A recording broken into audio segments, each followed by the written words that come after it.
Now, today, we are gonna see, what if Harry Potter time wrapped in past with present memory? Join Patreon for early ACESS and exclusive content of Super Op stories. Also adult and steamy Harry Potter stories too. Please subscribe this channel, because definitely I will try my best to provide a valuable content for you all. Also check the description to support the original author for this beautiful creation. Harry's eyes cracked open and he took in his surroundings with a glance. For a few moments, he stared in shocked incomprehension as his mind used to believe what his eyes were seeing. The last thing he remembered was sitting in potions class, and then, something strange had happened. What in the hell am I doing back in the cupboard? Harry muttered to himself. And what in the hell am I doing in this godforsaken place? Shut your mouth, boy. The door opened and his uncle's purple face filled doorway.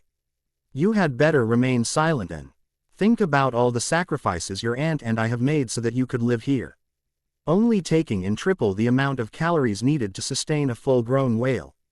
Harry smirked. Now why don't you explain why I'm here?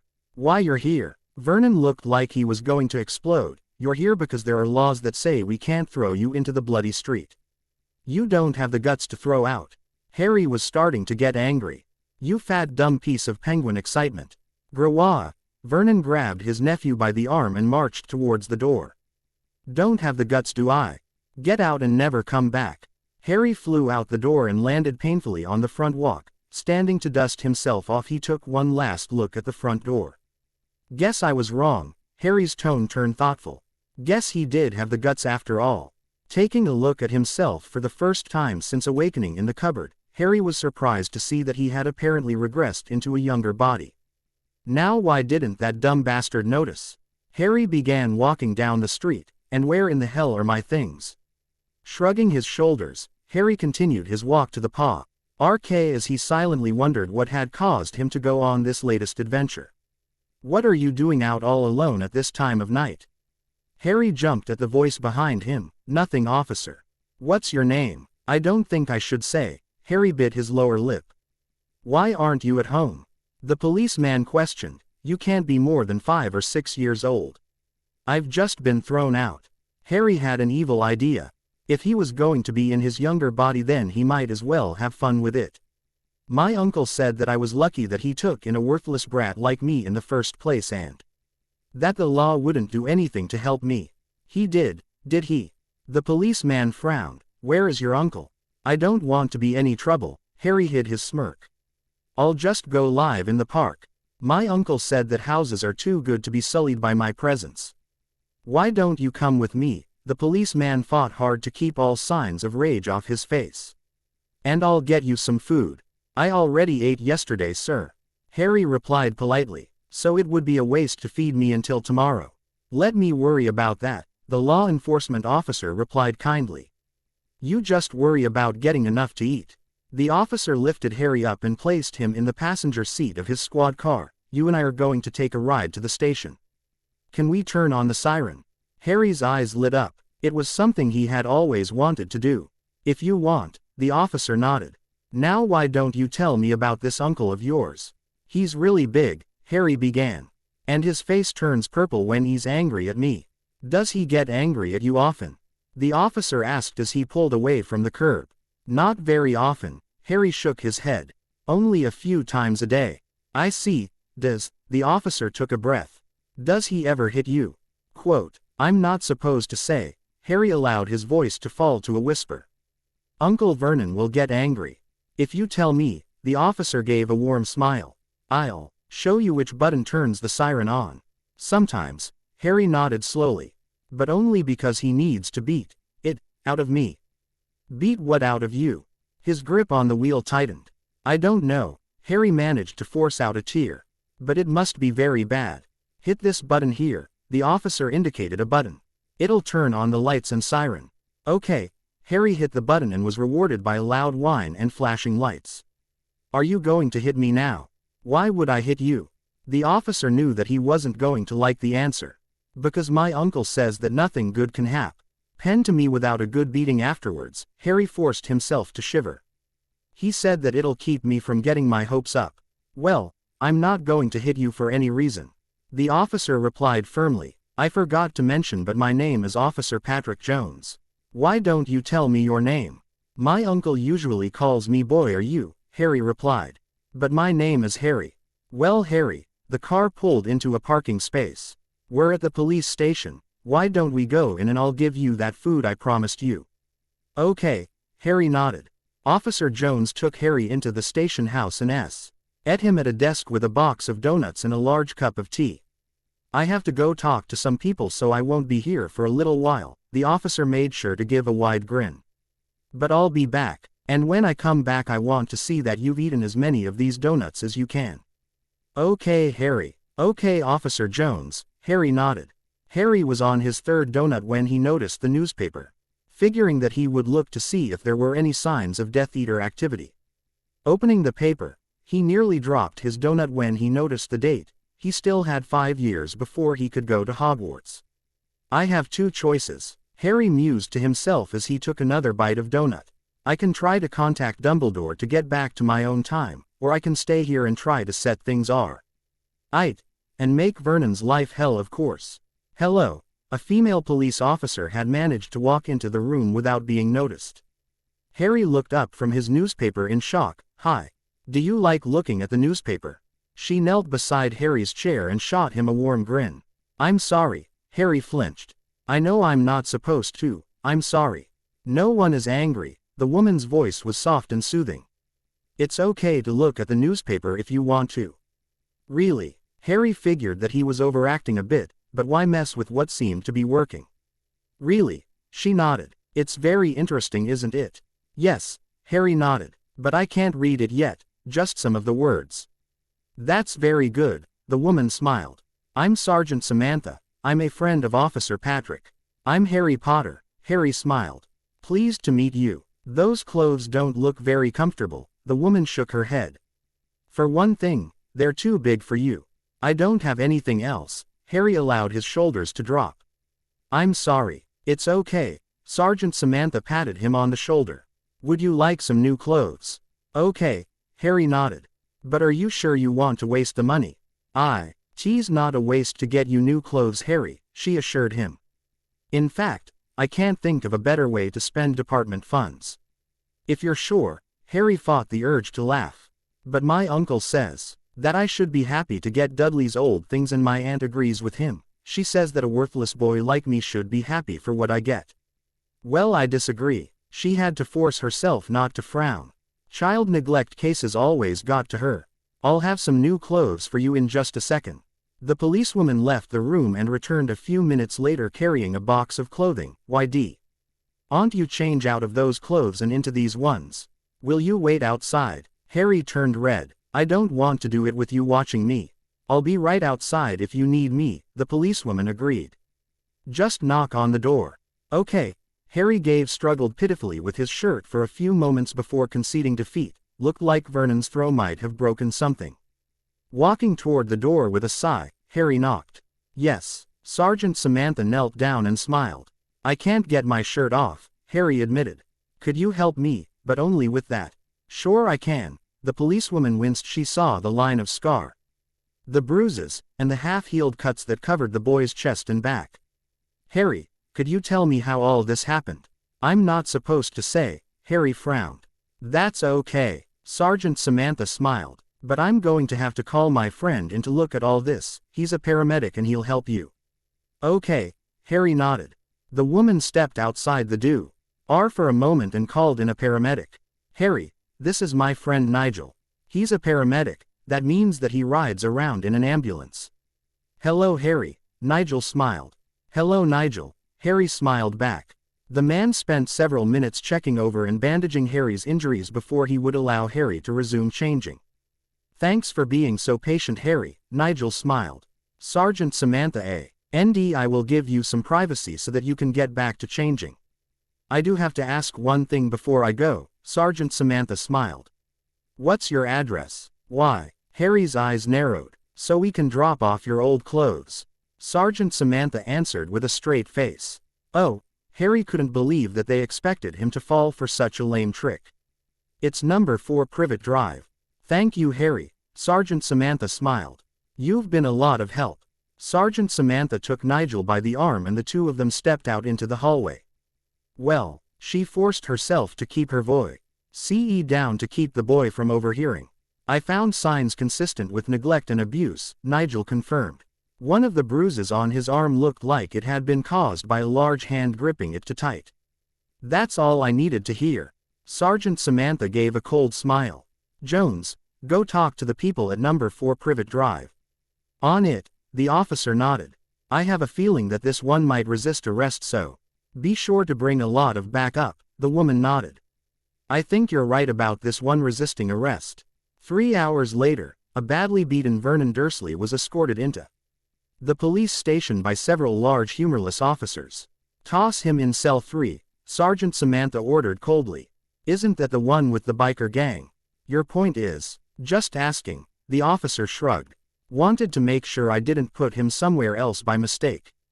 Get to it, the sergeant smiled. I want his stay to be memorable. It wasn't until the next day that Dumbledore managed to track down the whereabouts of Harry and his relatives. He had been awoken early the previous morning by a frantic Ms. Figg, and had spent the intervening time searching. Can I help you? The desk. Sergeant greeted the old man with a frown. I'm looking for Harry Potter and Vernon Dursley. Why? In the end, it had taken the headmaster several hours and several memory charms before he managed to get things the way they were supposed to be. Over their protests, he had placed Harry back with his relatives and ensured their cooperation with several threats. Wonder why he didn't bother wiping our memories, Harry mused to himself. Guess it doesn't really matter. I wonder what I should do to Vernon tomorrow. Hello, sir. Harry walked up to the front desk in a police station. Hello, lad, the desk sergeant smiled. What can I do for you? My uncle told me to go out and give a group of lonely men a good time for some money, Harry frowned. And he said to avoid the stupid pigs because they'd just ruin everything. Really? The policeman fought to remain calm. Did he say anything else? No, sir. Harry shook his head. But I lost the address and I can't find the lonely men, so I decided to come here to ask you. They told us in school that you can always trust a policeman because they're smart and good, and I thought you could also protect me from the nasty pigs. Why don't you have a seat, lad? The policeman gave a warm smile. And have a cup of tea. What did you say your uncle's name was? Again, it took several hours, but the headmaster managed to wipe the memories of every official involved and have Harry and his relatives back home before midnight. The next day, Harry's relatives refused to let him out of the house, so Harry phoned in an anonymous tip that the Dursleys were selling drugs right before he was to be locked in his cupboard. It seemed that the headmaster's efforts were only successful in wiping the physical records that Vernon had been arrested several times. The new electronic records remained untouched, and the department was eager to finally get a chance to pin something on the man that had apparently managed to dodge several arrests. The police that raided the house were shocked and disgusted to find a young boy locked under the stairs rather than the drugs that they expected to find, but in the end it resulted in another charge of resisting arrest for Vernon and another sleepless night of memory modification for the Dumbledore. Why don't you take the second bedroom? Vernon suggested nervously the second he spotted his nephew. That way you have more space. Okay, Harry shrugged. Looked like his relatives could be trained after all. Harry awoke early the next morning and removed the money needed to pay for his trip to London from his uncle's wallet. It did not take long to find the entrance to the Wizarding World, and all he had to do to gain entrance to the alley was bat his eyes and look cute. His first stop was to the Wizarding Bank to make a withdrawal. Key, please. The goblin frowned down from behind his desk. I don't have it, Harry replied. But I suppose that there is some way that you can get it for me. Place your hand on the desk. The goblin replied in a bored tone. It will sample your blood and determine if you are telling the truth about having a vault. And if I'm not, then your parents will be contacted. The goblin continued in his bored tone. Oh, Harry shrugged and placed his hand on the desk. I thought you'd lock me up or something. Not until you're older. The goblin frowned down at something. Confirmed. How much do you want to withdraw? Is there a limit? Harry asked quietly. No. The goblin shook his head. Then as much as you think I need for a lot of shopping and a bit leftover, Harry shrugged. And I suspect that I'm going to make at least one very large purchase. Have a big sack. Oh, gold then. The goblin handed over a big sack, "Oh, gold. And don't spend it all in one place." "Okay," Harry nodded. It looked like goblins treated children differently, or he just had a weird one. Harry's first stop was a shop that advertised used wands. "Aren't you a little young to be here?" The shopkeeper smirked as he looked down at Harry. "No, I'm not," Harry frowned. "I was brewing up a potion and I must have done something wrong because now I look like this and I can't find my wand." "Oh." The clerk's condescending smirk turned into a look of sympathy. "What did they say a street Mungos? I'll start looking like myself again if I give it enough time." Harry smiled at the half-truth. "But until that happens, I need a new wand." "Of course," the clerk nodded. "Come with me." Harry followed the man to a large shelf at the back of the store. "We don't have many," the man indicated a small selection of wands. "But here they are, pick any one you want. Aren't I supposed to wave it and get sparks or something?" This was nothing like the first time. "Haven't done it since first year, huh?" The man shook his head. "Won't be as good as your first wand, but it's better than nothing, I suppose." Harry selected the only wand that he could grip comfortably. "Thanks." "No problem," the shopkeeper nodded. "I've had experience with bad changes myself. It isn't fun." Harry frowned. Speaking of which, the shopkeeper saw the potential for another sale. "I might have something to help you with your little problem." "What?" "It's a small device that allows you to look like another person, down to height and weight." The shopkeeper smiled. "Granted you won't look like yourself. But I won't look like this either," Harry finished. "I'll take it." "Excellent. Let me just bag up your purchases." The first thing that Harry did upon exiting the store was to activate the strange item he had bought to make himself look a few years older. The second thing he did was to test out his new wand with a few simple charms. Harry made 3 more stops before returning to his relative's house. The first was to buy a new trunk with a self-shrinking charm, and the second was to get a bunch of cool things that will appear if I think they'll be funny or enhance the storyline. It might be a good idea to assume that he got some candy and food too. And the last stop was to buy some new books, because what FIC is complete without buying a bunch of new books? Harry spent several hours browsing the bookstore and managed to fill several Everlight baskets with an assortment of books. "What can I do for you, lad?" the man behind the counter asked with a knowing grin. I'd like to buy these, and I'd also like to get a copy of Hogwarts: A History." Harry managed a weak smile. "If that's not too much trouble." "No trouble at all," the man winked as he reached under the counter. "Here you are. Hogwarts: A History. Hope you enjoy it as much as I do." Harry was getting a bit confused at the man's attitude. "Thanks. Don't mention it," the man chuckled. "I remember what it's like to be your age."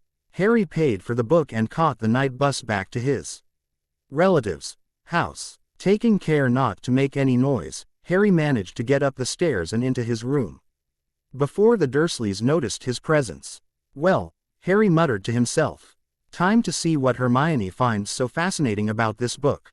Harry settled down and began to read. The first few pages were rather boring, giving an overview of the house structure.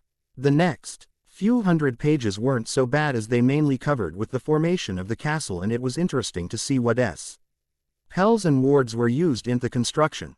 After that it started to get weird.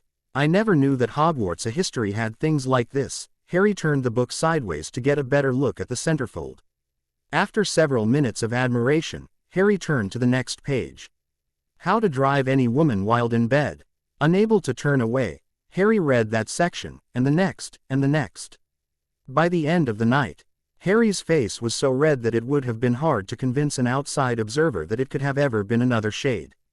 And this is Hermione's favorite book. Harry turned the book sideways to admire another centerfold. "Guess I don't know her as well as I thought I did. I wonder if Ron knows about this." "Wake up, boy." Vernon pounded on Harry's door. "What is it?" Harry frowned. Looked like Vernon needed another lesson in negative reinforcement. "We're going to a football match," the pig-like man replied. "And you're coming with us." "Why?" Harry sighed. "At least he'd have the experience. Because that fig woman tried to brain me with a cast iron pan the last time I saw her." Vernon absent-mindedly rubbed his still sore jaw. "And Petunia doesn't want you alone in the house." "Fine." Harry shrugged. The family piled into the car and Dudley played his favorite game, Punch Harry, to pass the time, and before they knew it they were sitting in the stands. I don't like the look of some of these folk, Petunia looked around nervously. Why couldn't we have gotten better seats away from all these hooligans? Stay calm, pet, Vernon assured his wife. They won't bug quality folk like us. The eyes of the surrounding soccer hooligans narrowed, but they kept their peace. They'd need more than that to interrupt the game. With a riot at this point. Quality folk, Harry snorted. That's a laugh. You, your giraffe wife, and your dimwit son are the furthest thing from quality that I can imagine. Shut your mouth, freak. Vernon lost his temper and raised his fist. Or I'll shut it so that you can never open it again. That'll do. One of the hooligans nodded to the other, who immediately broke a beer bottle over the fat man's head. The Rio T that ensued earned a place in soccer, football, history as one of the most vicious in recent memory. 40 cars were overturned and 200 people were sent to the hospital. It was not, however, without its positive side. Due to the new cameras, it was quite easy for the authorities to identify and track down the man that had instigated the whole thing. I'm telling you, you've got the wrong guy, Vernon protested as several large policemen dragged him from his hospital bed. It's not my fault. Shut up.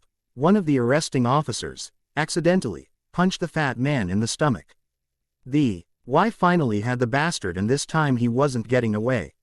Vernon had become something of a local legend among local law enforcement, the man that always got off. No one was quite clear on how enormous man managed it, but they had never been able to send him to prison for his numerous crimes. It took 3 sleepless nights for the headmaster to free Vernon from prison, and for the first Tim. The ancient man was starting to have doubts. Have I done the right thing? Dumbledore muttered to himself. Could I perhaps be making a mistake by returning Harry to his relative's care? Nah, I've never been wrong before. It took another 3 weeks to find young Harry, who it turned out was in Belgium traveling with a group of soccer hooligans in a stolen double-decker bus. Hello, Harry. Dumbledore was dressed in a subdued suit. Would you like to come with me? Just a second, Harry nodded. I just want to say goodbye to my friends. Okay, the headmaster nodded. Just be quick about it. Harry walked up to the largest, meanest hooligan in the group and tugged on his pants. What did ya need? The man peered down at the boy that had impressed them all with his impressive ability to catch a thrown bottle and accurately hurl it back. Some lonely old man wants to take me away with him, Harry replied innocently. So I just came to say goodbye. He does him. The man's eyes narrowed. You wait here while we go have a talk with him. Okay, Harry nodded innocently. He was still a bit angry with the man for what had happened in the last timeline, not to mention all the times he had been returned to the care of his relatives. Ignoring the sounds of violence, Harry set a spare tire on fire and began to cook second lunch for his friends. After all, you can't start a riot if you don't have any energy. 3 weeks later, and 4 broken bones, 5 for Snape, and a broken nose for one of the hooligans. Dumbledore finally found a way to separate Harry from his new family. What's all this nonsense about? Minerva glared at the hooligans. The hooligans froze in mid-swing, and stared at the strange woman in shock. We were just teaching young Harry how to fight properly, one of the hooligans replied. What are you doing? I've come to take Harry back to his relative's house, McGonagall answered. And I won't tolerate any more interference. Can I stay just one more day? Harry's innocent little eyes pleaded. We've only got one more game and I need one more ear to complete my necklace. There will be no necklaces made of human ears while I'm around, the professor replied sternly. But I don't see the harm in going to one more game. The hooligans gave a mighty cheer and began piling into their stolen double-decker bus. Come on, Harry grabbed his future past professor by the hand and led her into the bus. It'll be fun. Harry and his friends spent an enjoyable game which ended all too soon as a mob of riot police descended on the stadium to break it up. Well, McGonagall gave a stern smile. You've had your last game, are you ready to go? Okay, Harry nodded. Will you teach me how to groin stomp? I'm sure I don't know what you're talking about, McGonagall shook her head. Come with me. But the guys said that you groin stomped several people. Harry protested, and they said that it was done with more skill than anyone had ever seen before. They said that, McGonagall smiled. Yes, Harry nodded. So will you teach me? Maybe when you're older, Minerva broke down. But I wanna learn now. And you'll never learn with that attitude, she patted him on the head.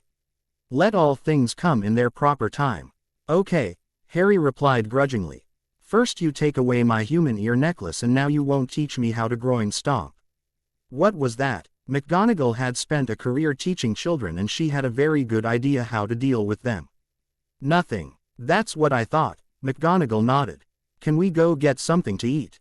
Harry smiled innocently. The years passed and the Dursleys spent quite a bit of time in prison. It got so bad that Vernon would burst into tears every time someone said the word, Bubba, and after what seemed like no time at all, Harry received his Hogwarts letter.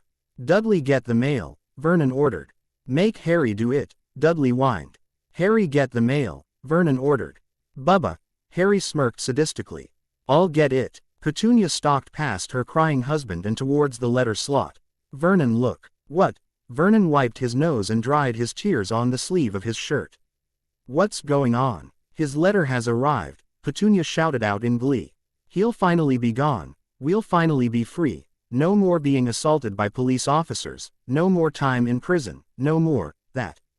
We promised that we'd never talk about that, Vernon sobbed. Is Dudley going somewhere? Harry asked innocently. No, Harry. Vernon smiled nervously. You've just received your entrance letter to Hogwarts. The best magical school in the world, Petunia added. Just think about all the fun you'll have there. But I wanna stay here. Harry smiled as he added another happy memory. With the two of you. Won't you get lonely without me?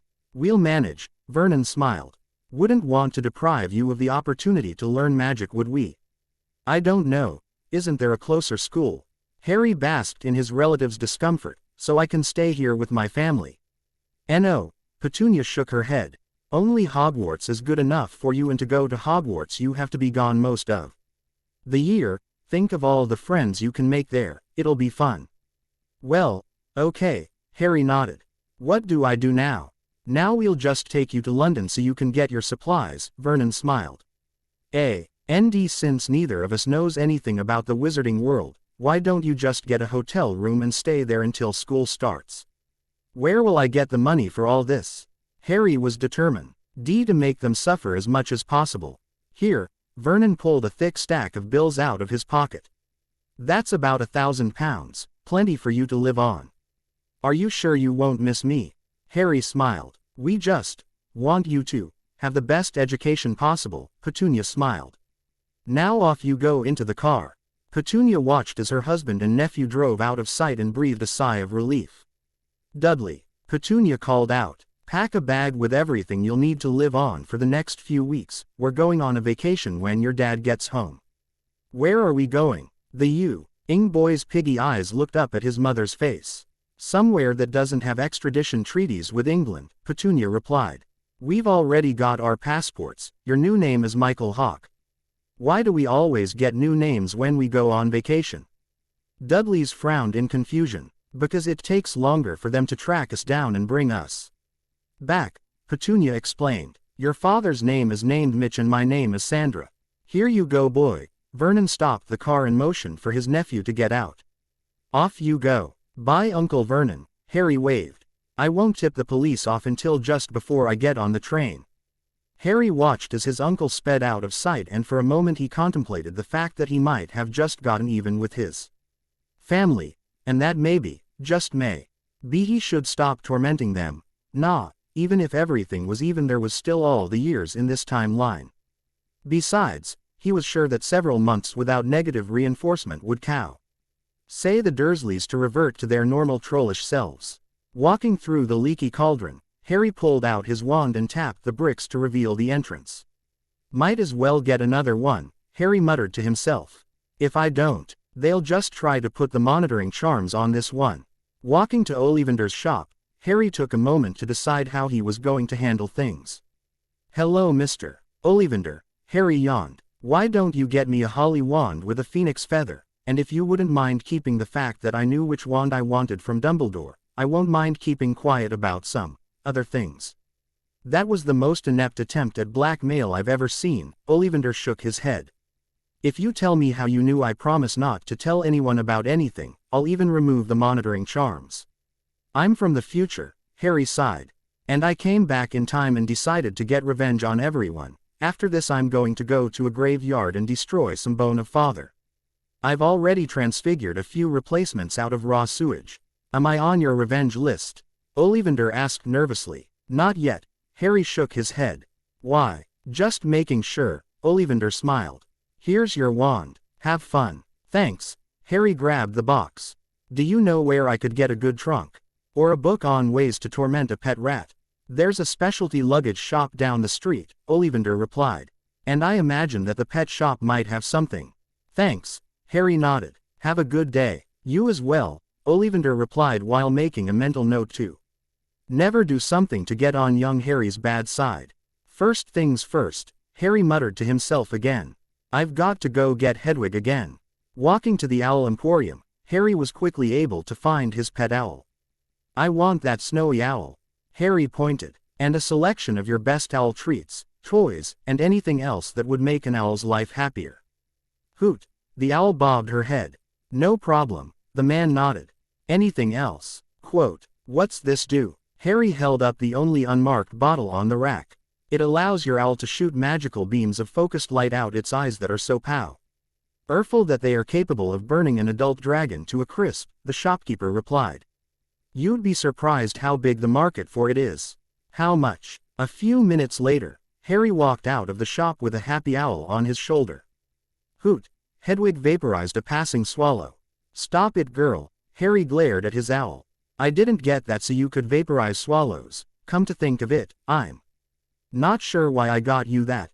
Just try not to be noticed. Hoot! Hedwig bobbed her head and focused on another swallow. Hoot! Harry walked into the trunk store next and grabbed one of the salespeople. Can I help you? Just give me the coolest trunk you've got, Harry commanded. One with all sorts of features like hidden rooms and stuff. Okay. The sales clerk pulled a small black trunk out of his pocket. This is our coolest trunk. It's got all sorts of neat things and hidden rooms and it comes with everything you'll ever need to go to school so you won't have to go shopping for more supplies. Wow. Harry nodded. That is cool. Why is it black? Because black is cool, the salesman replied in a superior tone. Guess I can't argue with that logic, Harry nodded. I'll take it. That'll be a lot of money that we'll take out of your account, the sales clerk replied. Now get out. Bye.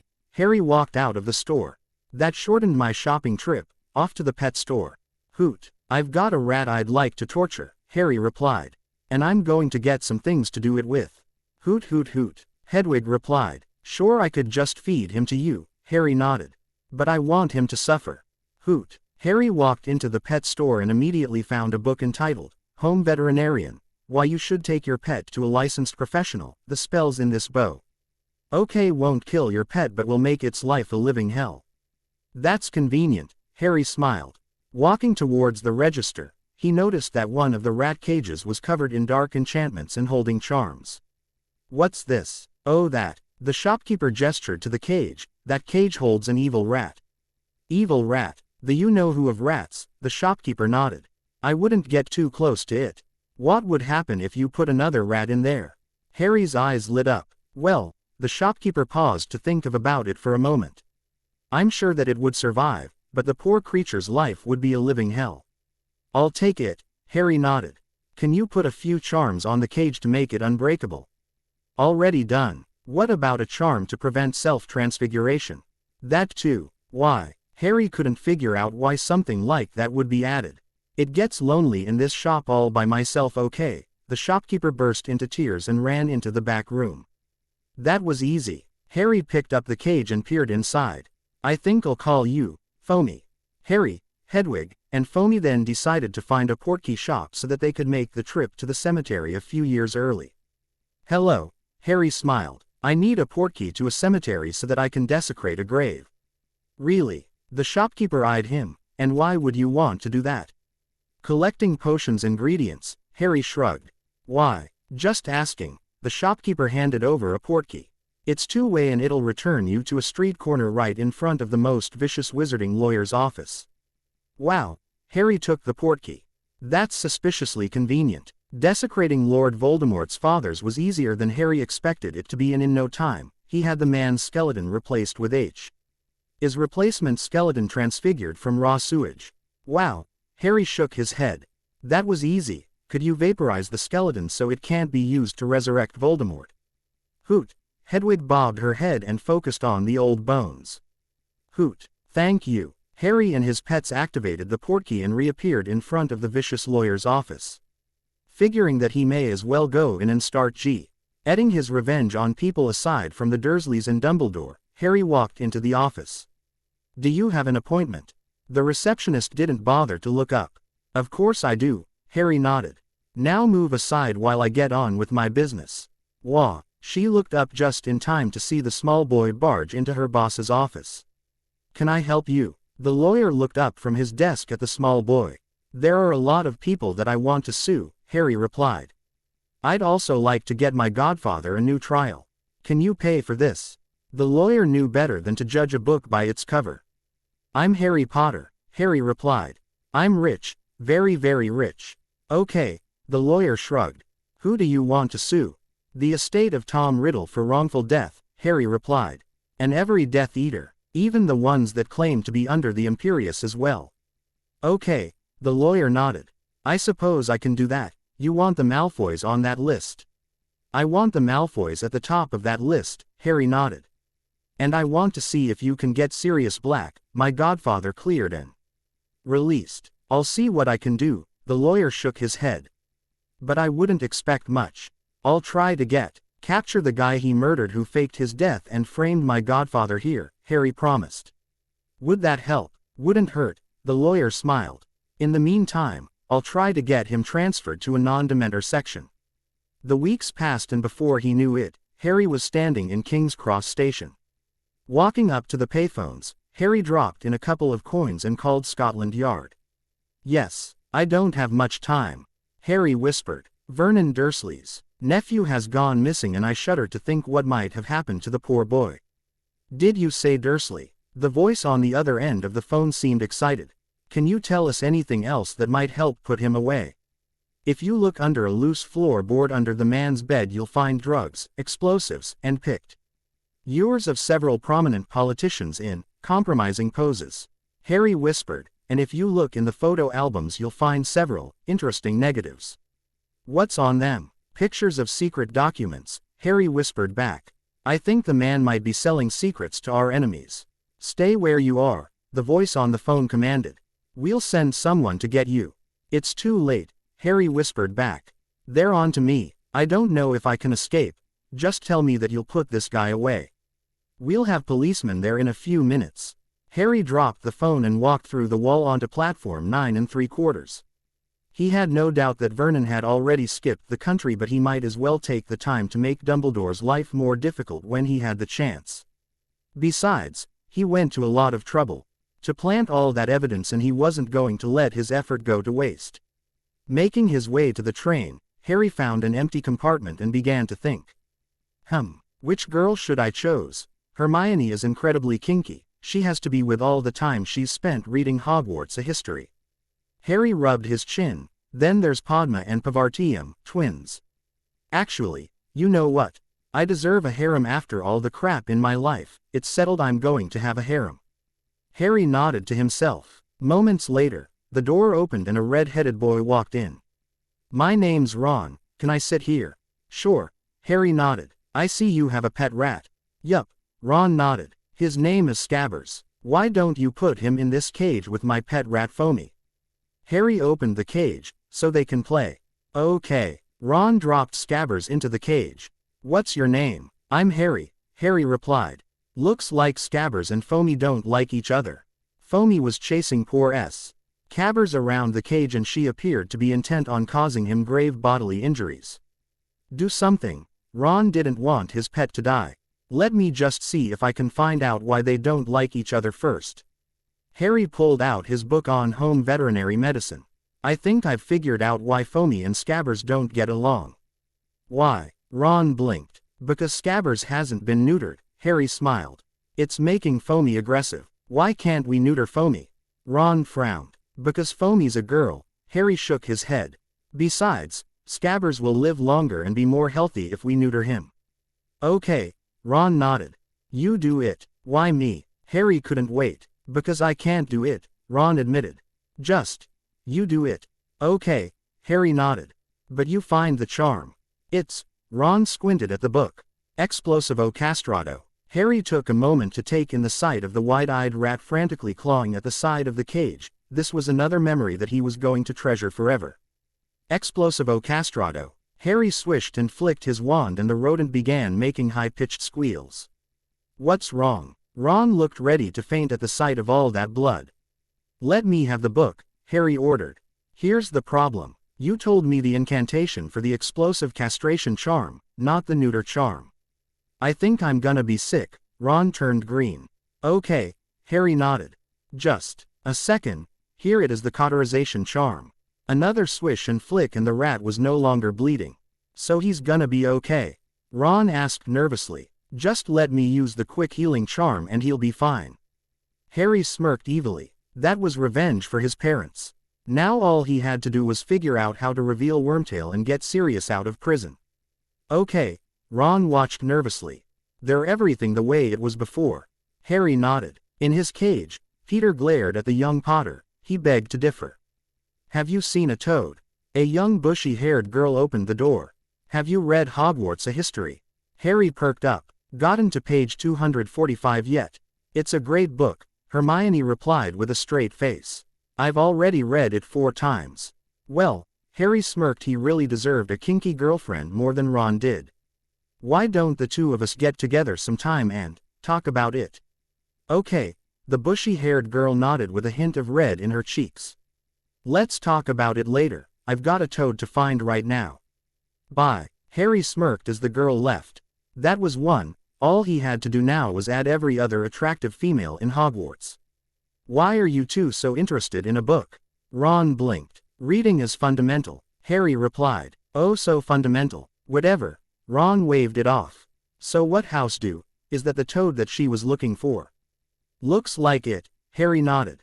I'll toss him in with Scabbers and Foamy so he doesn't get lost. Are you sure they won't hurt him? Ron asked in a disinterested tone. I'll stay behind to watch them while you go get someone that's looking for this toad, Harry smiled. That way we can make sure that the toad doesn't get hurt. Okay. Ron shrugged. Anything was better than being in a compartment with this weirdo. Ron left and Ari watched in fascination as Scabbers approached the toad and bared his teeth. Well, Harry mused, I didn't expect to see that.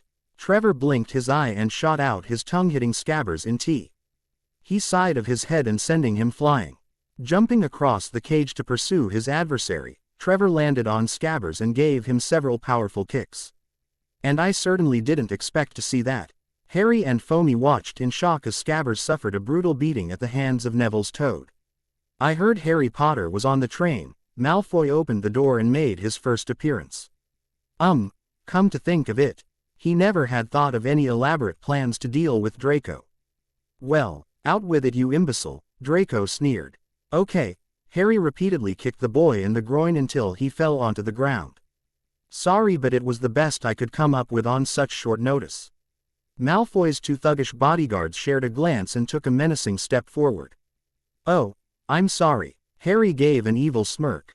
Did you two want some too? Malfoy's 2 thuggish bodyguards shared a glance and took a not so menacing step back. That's what I though, Harry nodded.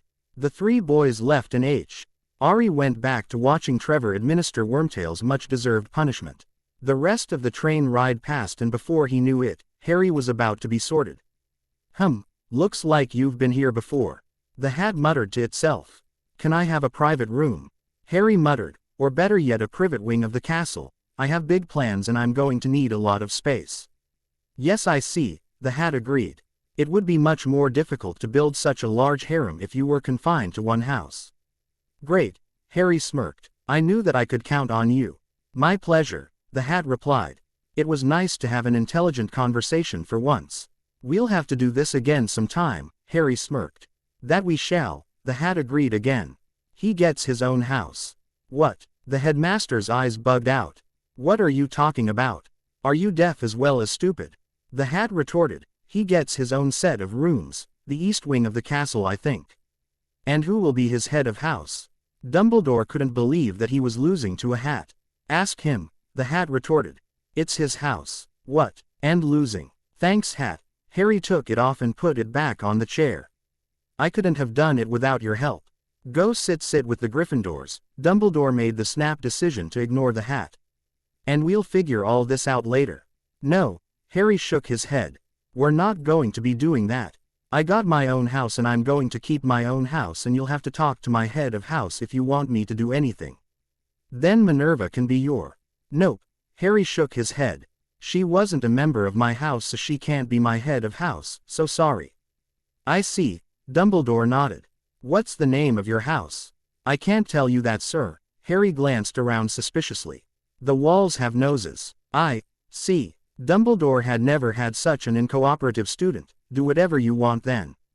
Really? Harry looked like he was ready to jump with joy, and Dumbledore realized that he had just made a monstrously large mistake. Yay.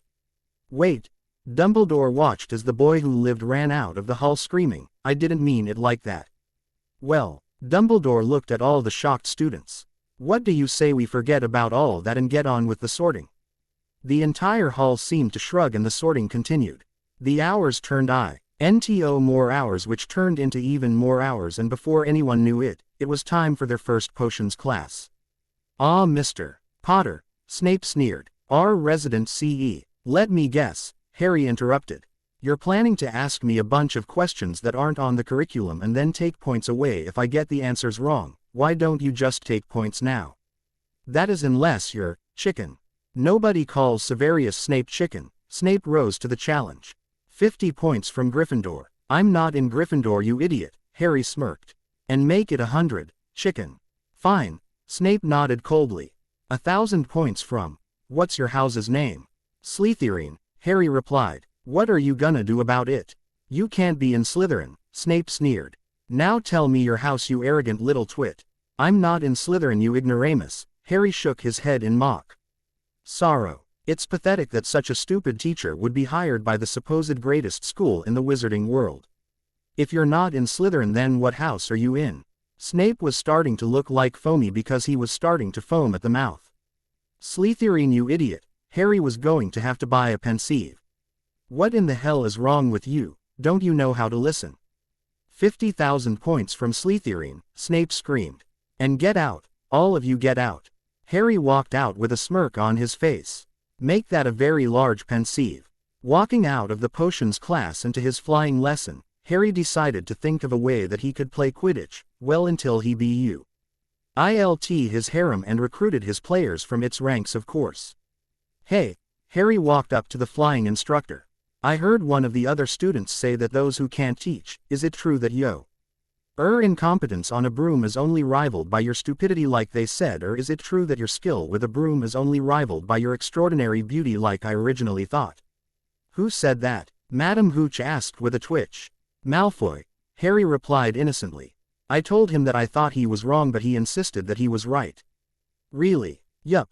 Harry nodded. So could you show me how to fly so that I can dazzle him with my ability and prove that your skill was just too immense for his tiny brain to comprehend? Okay, the professor nodded. Why don't you challenge him to a fly-off? Him against you in, say, 3 weeks, then we'll see what's what. Okay, Harry nodded, scurrying off. Making people's lives hell sure was hard work, and speaking of living in hell, he finally had a plan to free Sirius. Dear Minister Fudge, you may not know me, but my name is Harry Potter and I need your help. I think that a man is doing things to one of my friends and I need you to come and save the day, because my lawyer told me that you can do anything and I know that you can help. I understand that you are busy, but I hope you can find the time to do this. Signed, Harry James Potter. Harry looked at the letter. It seemed childish enough, but it was missing something. Harry's smile turned evil. What it was missing was the proper delivery. Dear evil lawyer in my employ, I'd appreciate it if you would contact the minister and give him the enclosed letter, and I would appreciate it if you would imply that I wrote it on your advice. Please set up a time when the minister can come to Hogwarts, and please see that he is accompanied by several Aurors and several members of the press. I've found a way to deal with that other matter that I asked you about also. Sincerely, Harry James Potter. Harry nodded. Sirius would be free in no time and Wormtail would suffer until he got broken out of prison in a few months or years. The minister stormed in a few hours later, followed by a large group of Aurors and reporters. "Hello, where's Harry Potter?" Fudge interrupted. "I don't see why." "I'm here, sir," Harry interrupted. "And I'm so glad you came." "Don't worry," the minister patted the boy on the head and gave the reporters a shot that would appear on several front pages. "I'm here now." Harry let a few tears drop. It was amazing what you could do with potions. It was horrible. Ron's pet rat is a man and I think he's been doing things to the boys. "What?" Fudge schooled his expression into one of stern anger. "Show him to me." "Yes, sir." Harry nodded. "Come with me. He's in this cage with my pet rat Foamy." Fudge motioned for two large imposing Aurors to grab the poor rat and pull him out of the cage. "Check him." Fudge sneered down at the rat. "It's me." Peter transformed without any prompting. "I admit it. I betrayed the Potters. I framed Sirius. Take me to Azkaban. Take me away from him. Take me away from the explosive castration hexes, the Dark Lord Rat. The evil toad that is always attacking me, the owl that can vaporize things with her sight, the..." One of the Aurors stunned the man, then another, and pretty soon all the Aurors were shooting stunners. The minister frowned. How in the hell was he going to spin this so that he looked like the hero? An innocent man going to prison wasn't going to look too good come election day. "Wow." The lawyer took the minister's hand. "I can't believe what a tireless crusader for justice we have as our minister." "Tireless crusader." Fudge perked up. That sounded good. "Yup." The lawyer nodded. "You learned that Sirius Black had been sent to Azkaban without a trial and you were determined to prove him innocent. What a guy." "Wow." Harry looked at the minister with an expression of awe. "That's why you came so quickly after reading my letter. You knew that he was an illegal animagus. You must have been trying to track him down all these years. You'll have a landslide re-election when people hear about this." The lawyer added. "A landslide you say?" Fudge smiled. "Release Sirius Black and give this man the kiss." "Stern but fair." The lawyer nodded. "Stern but fair." "Harry." Sirius looked like hell. "Hey Sirius." Harry waved to his godfather. "Wanna go see my house?" House. Looked like all those years in Azkaban might have taken their toll. "Yup." Harry nodded. "Come on." "Okay." Sirius shook his head and followed Harry out of the Great Hall. Meanwhile, down in the dungeons, Snape had wet himself. After wetting himself, he felt a terrible chill go up his spine. Something bad was going to happen. The last time he had felt that chill it had been right before he went on that canoeing trip in Georgia without his wand. On the plus side he had managed to grow back his arms and legs. On the minus, to this day he still heard banjo music whenever he got close to a Dementor. "And this is the entrance to my part of the castle," Harry motioned proudly. "Well, one of them anyway. How did you get your own part of the castle?" Sirius looked down at the boy in shock. "I thought you'd be in Gryffindor." "I asked the hat to give it to me," Harry replied. "Come on." Ha. RRY led his godfather into his unnamed house and the two of them spent several hours going over the story. Note: if you really want to know what they talked about, go back to chapter 1 and start reading again. Then when you get to this part, just skip over it and start reading again. "Is that all?" Sirius had tears going down his cheeks. "Well, no." Harry shook his head. "I forgot to tell you about the harem that I'm planning to build." Quote, harem. Sirius looked down at his godson in awe. "You're 11 years old and you're building a harem." "Well, I'm not really 11, Harry smiled. "Forget about all the time travel stuff." Sirius waved off the objection. "And answer the question." "I'm planning ahead," Harry shrugged. "I may not be able to do much with a harem now, but I'll be glad I took the time to build it in a few years." "I'm so proud of you." Sirius crushed Harry in a hug. "My godson is so manly." "What?" Harry wasn't expecting this reaction. Well, actually, he was expecting this sort of reaction from Sirius. "Your mother would be so proud of you," Sirius smiled. "Her manly little boy." What? This he definitely did not expect to hear. Well, no, he didn't expect to hear this. "Your mother could be a bit odd," Sirius shrugged. "She would have killed your father if he considered it, but she would have been dancing and waving flags if she knew that you were doing it. She came from an odd family and I think she got this idea from her cousin." "Cousin?" Harry perked up. Yes, cousin, Sirius confirmed. And now we shall never talk about that again. But, never again, Sirius replied firmly. Okay, Harry shrugged. Do you want to be my head of house? Okay, Sirius nodded. What do I do? Make everyone's life a living hell, Harry nodded, then added after a moment of thought. And help me build my harem, of course. Can I have a harem? Sirius rubbed his hands together. What would my mother have said? She said that only her manly little boy gets a harem, Sirius drooped. I asked. Every day, at least 50 times. I'm sorry, Harry patted Sirius on the shoulder sympathetically. But I can't go against my dead mother's wishes. I know, Sirius nodded. But maybe we can use the whole bad boy ex-convict thing to pick up chicks for one-night stands. Harry tried to cheer the man up. That way it wouldn't be a harem, but you'd still be seeing lots of women. Can't do that either. Sirius shook his head. Lily thought of that too. Wow, Harry was amazed. Did she do nothing but sit around and think of ways to make your life difficult? Yeah, pretty much, Sirius nodded. I think it's because I slipped James a potion that turned him into a woman on his wedding night, or maybe it's because I took James to Vegas and got him engaged to those strippers. Could have been the time I had James arrested for indecent exposure and had him sent to a Turkish prison for a week, or maybe it was because. I get it, Harry nodded, but why didn't you do all this to Snape? Snape was in the hospital that month, Sirius shrugged. Oh, Harry nodded. Why was Snape in the hospital? We tricked him into thinking that he won an all-expenses canoeing trip to Georgia. Sirius began to giggle. Then we stole his wand. How did that put him in the hospital for a week? Harry frowned. I'm not sure how, Sirius began. But somehow he managed to lose his arms and legs, and for some reason his greatest fear changed from werewolves to banjo music. You learn something new every day, Harry nodded. Well, I think you should know the rules of my house. Rules? Sirius almost fainted. This didn't sound like something his godson would say. Yup, Harry nodded. The first rule is that no one can know the name of our house, that is so we see. And keep telling Snape it's other things to trick him into taking points off his own house. Strict but fair, Sirius nodded. Continue. The second rule is that we don't tell anyone the rules, Harry added. That way we can make up new rules on the fly to make other people's lives more interesting. I think I can live with that, Sirius nodded as he braced himself for the worst. What else? The final rule is that Harry's harem belongs to Harry, Harry nodded. So no one else gets it. What about the other girls in your harem? Sirius frowned. They're in the harem, Harry shrugged. So that rule doesn't apply to them. I suppose I understand, Sirius nodded. So, how are you going to make me your head of house? I'll ask, Harry replied.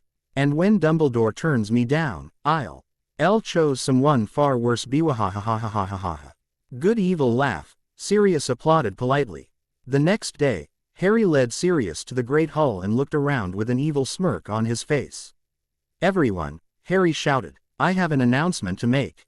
What is it, Harry? Dumbledore had a feeling that he knew what was coming. He also had a plan to deal with it. Biwahahahahahaha, and even in his head. His evil laugh had nothing on Harry's. I've decided to make Sirius Black my head of house, Harry replied. I thought you said that only people that have been in your house could be the head of house. Dumbledore smirked. There are a couple of exceptions to that rule, Harry held up a finger. One of them is to spend several years in Azkaban prison. I see, Dumbledore nodded. But I'm afraid that he can't be a head of house because he's not a teacher. Oh, Harry nodded. Well, there is another exception, but I don't think you'll like it. What is it, Harry? How bad could it be? You have to be a Dark Lord, Harry replied, preferably one that has been cast out of his body and forced to live a spirit by drinking the blood of the innocent. I'm afraid we don't have one of those on the staff either. Dumbledore smiled. Why don't you just let Minerva be your head of house? But you do. Harry walked to the defense professor. Lord Voldemort, would you be willing to be my head of house? I don't want to be a Death Eater, and I'm certainly not going to take the Dark Mark, but I think your constant inept attempts to kill me will make my life more interesting. What? Wah. Let's just say that a lot of people said, what, and skip to the next part. Accio Turban, Sirius added helpfully. Kill him, Voldemort ordered from his spot on the head. Yes, master. Does this mean that you won't be my head of house? Harry had a sort of confused look of disappointment on his face. Guess that means that I don't have any use for you. Arrrrrrg, Voldemort SC. Reamed as Harry burned his host body to death with his bare hands, again. Looks like you have an opening for a defense professor. Harry made a mental note to loot the dead professor's rooms later. And since Sirius is free. Fine. Dumbledore nodded. He can be your head of house and the defense professor. Yay. Harry raised his fist in the air. Let's go have a drunken house party. Harry, Sirius interjected a voice of reason. You're in first year, you can't get drunk. Rule 247-5, Harry replied smugly. Oh, right, Sirius nodded. Never mind, you can get drunk. Yay. Harry and Sirius rushed out of the room. And Dumbledore had a feeling that he was going to regret not insisting that Voldemort become Harry's head of house. That was fun, Harry chuckled. Wanna go do some looting? Sounds like a plan, Sirius nodded. Let's go. The two of them walked up to the defense classroom and into the professor's office. Doesn't look like anyone's cleaned this place for quite some time. Harry glanced around in shock. Hey, Sirius pulled a parchment out from under a pile of books. It's my homework from first year. How'd you do? Failed. Sirius shook his head. The professor said he never got it and didn't give me any points. Let's get revenge on him. Didn't you already get revenge on him? This didn't sound like his godfather. Yeah, Sirius nodded. But now I have proof that he was wrong, so I want to get even more revenge on him. Okay, Harry nodded. That sounded more like the godfather he knew. What do you think this is? Sirius held up a strange thing. I don't know. Harry shrugged. Just toss it all in a box or something so we can pull random things out without people asking where we got them. What? Sirius had an odd look on his face. It's like this, Harry began. We may or may not need some sort of strange item in the future, right? I suppose, Sirius nodded. And if we just show up with something, people are going to ask where we got it, right? Harry asked with a grin. They'll want to know when we had time to go buy it or where we were able to find such a rare item. That sounds like things people would wonder, Sirius shrugged. Well, Harry waved his hand. Now we have the perfect excuse. If people want to know where we found all that gold, we just tell them that we found it here. If people want to know we found that odd spell to turn Snape into a woman, Sirius smiled. We found it here, you're right, Harry. That'll certainly keep people from pointing out plot holes. Now let's go do something else, Harry nodded. Since we've already established that we've looted everything of value and put it somewhere. Great, Sirius laughed. Don't you have class? I've been skipping them, Harry admitted. All except for potions. Why? Because I like to torment Snape, Harry shrugged. It's nice to have the shoe on the other foot in at least one life. I suppose, Sirius nodded. I meant why? Have you been skipping your other classes? Oh, Harry nodded. Well, stealing the Philosopher's Stone and proving your innocence took up a lot of time. Besides, it's not even the end of the first week. Suppose you're right, Sirius nodded. Now run along to potions, you don't want to be late, do you? Actually I do, Harry nodded. It'll give Snape an excuse to try to take points off my house. And you have another way to trick him into taking points off his own house, Sirius nodded. Well, get to it. Harry took his time getting to the potions classroom and Snape looked ready to explode when he arrived. Do you know what I learned, Mr. Potter? Snape asked in a controlled voice. Well, I'd say it wasn't how to bathe, Harry rubbed his chin. Give me a hint. I learned that Slyther is deep in the red when it comes to house points, Snape's voice heated up. Do you know why? Is it because your students are inbred bigots? Harry asked with a grin, or because the other houses have grown tired of your rampant favoritism? No, Snape shook his head. It's because there is no Slytherin house. You tricked me into taking points from my own house. Would I do something like that? Harry shook his head. I'm hurt that you would imply such a thing. What is the name of your house? Snape knocked over several delicate potions brewing on his desk. Snape's bunch of idiots, Harry replied. I didn't think you'd ever figure that one out. 10,000 points from Snape's bunch of idiots. The potions master screamed. Now everyone get out. Man, Harry shook his head as he walked out of the room. Did they get it wrong when they said that his house was known for being cunning? Harry wandered around the school causing havoc and in general making everyone's life difficult when he heard an interesting conversation. She's in the girls' bathroom crying, some random girl said to the other. Poor Hermione. Harry stopped listening at that point, marveling at how strange it was that with all the things he changed there was still one thing that stayed the same. Harry shook his head in wonder. Shrugging his shoulders, Harry began walking towards the girls' bathroom. He had a harem to start. Hermione, Harry called out as he entered the bathroom. Go away, the girl sobbed. What happened? Harry hovered over the girl nervously. I don't have any friends, everyone calls me a know-it-all. Tears were pouring down the girl's cheeks. Maybe I should just go home and be normal. Remember what we talked about on the Hogwarts Express? Harry took the smaller girl in his arms. Yes, Hermione nodded. Remember what's on pages 252 and 253, the fold-out? Hermione nodded. Several witches and one wizard in a harem scene. Well, this was it. I'm starting a harem. Would you like to be the first girl in it? Aren't we a bit young for that? No matter how old she was, Hermione was still Hermione. I'm planning for the future, Harry replied. Would I get to move out of Gryffindor? Hermione made an unladylike snort. Of course, Harry nodded. As a member of my harem you would automatically be in my house. Okay, Hermione nodded. How do I do that? Well, Harry took a moment to think. I suppose that we'd better get the house elves to move your things into my wing of the castle and I guess I should tell you the house rules. What are the rules? The most important ones are that no one ever learns the name of our house or about the house rules, Harry replied. That allows to torment Snape and to make up any rules we want to mess with the professors. Okay, Hermione hiccuped. You're building a harem. Myrtle announced her presence. Yup, geez, too bad you're a ghost. Harry looked up at Myrtle. You'd make a great addition to my harem. Really? Myrtle asked with a wide grin. Yup, Harry nodded. Well, Myrtle's smile widened. There is an incredibly illegal ritual that will bring me back to life so that I can join your harem. Why should I perform an incredibly illegal ritual? Harry frowned. Granted, it'd be nice to add you to my harem, but, well, prison scares me, especially after what happened to Uncle Vernon. Myrtle smirked as she leaned over to whisper into Harry's ear. Really? Harry's eyes widened. Myrtle whispered a bit more. I didn't even know that was possible. Harry developed a blush. Myrtle whispered a few more things and pulled away. Well, a legal ritual, here I come. Harry's smile couldn't get any wider. Just remember your promise. Okay, Myrtle nodded.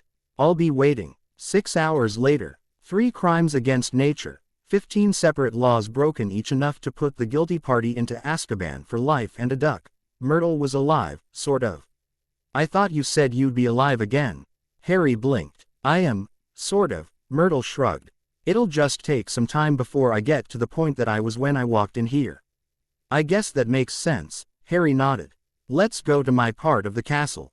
I'll introduce you to the other girl in my harem. Now I have 2. Okay, Myrtle shrugged. He was a little weird, but being in his harem was better than being a voyeuristic ghost. The next day Harry walked into the Great Hall with a girl on each arm. Why aren't you at your house table, Ms. Granger? McGonagall approached the strange trio with a feeling of dread. Quote, she's a member of my harem now, Professor, Harry replied with a smirk. So she's not in your house anymore? Not in my house. McGonagall was close to tears. This would lower the collective GPA of her house by at least 5 points. That's right, Harry nodded. Have a good day. Wait, McGonagall called after him. Who's the other girl with you? She's another member of my harem, Harry explained. Ned, after all, he didn't really have anything against McGonagall. If you want in, you'll have to take some elixir of youth. That's okay. Minerva wandered off in shock. Harry med and then called out. Well, the offer's still open if you change your mind. Why did you just offer Professor McGonagall a place in your harem? Hermione asked with a frown. Well, it's like this, Harry smiled. I've seen pictures of her when she was younger and I have some elixir of youth. Oh, Hermione nodded. I guess that makes sense. The weeks passed and the torment of Snape continued. 10 points from your house, Snape glared. What house? Harry blinked. The one that you're in, Snape growled. You're going to have to be more specific, Harry smirked. 10,000 points from those idiot Slytherins. Snape sighed. He really hated this kid. The next week, 50 points from anybody named Draco because he's a dumb little bastard. Snape purpled. And the next week still. 1,000 points from. Yes. Harry leaned forward. From the bottom of my heart, Snape looked ill. But on the plus side, he did beat the sexual harassment suit Harry filed after that class. And before anybody realized it, school had ended for the year. Harry, Dumbledore called out nervously. I'm going to have to insist that you go to your aunt's house this summer. No, Harry shook his head. I'll stay old the train and stay here with you until you change your mind if I have to. Dumbledore took a lemon drop. He had to remain firm. He had to show the boy who the boss was. He had to. I laced your on drops with a potion to keep you more, shall we say, regular. Harry smirked.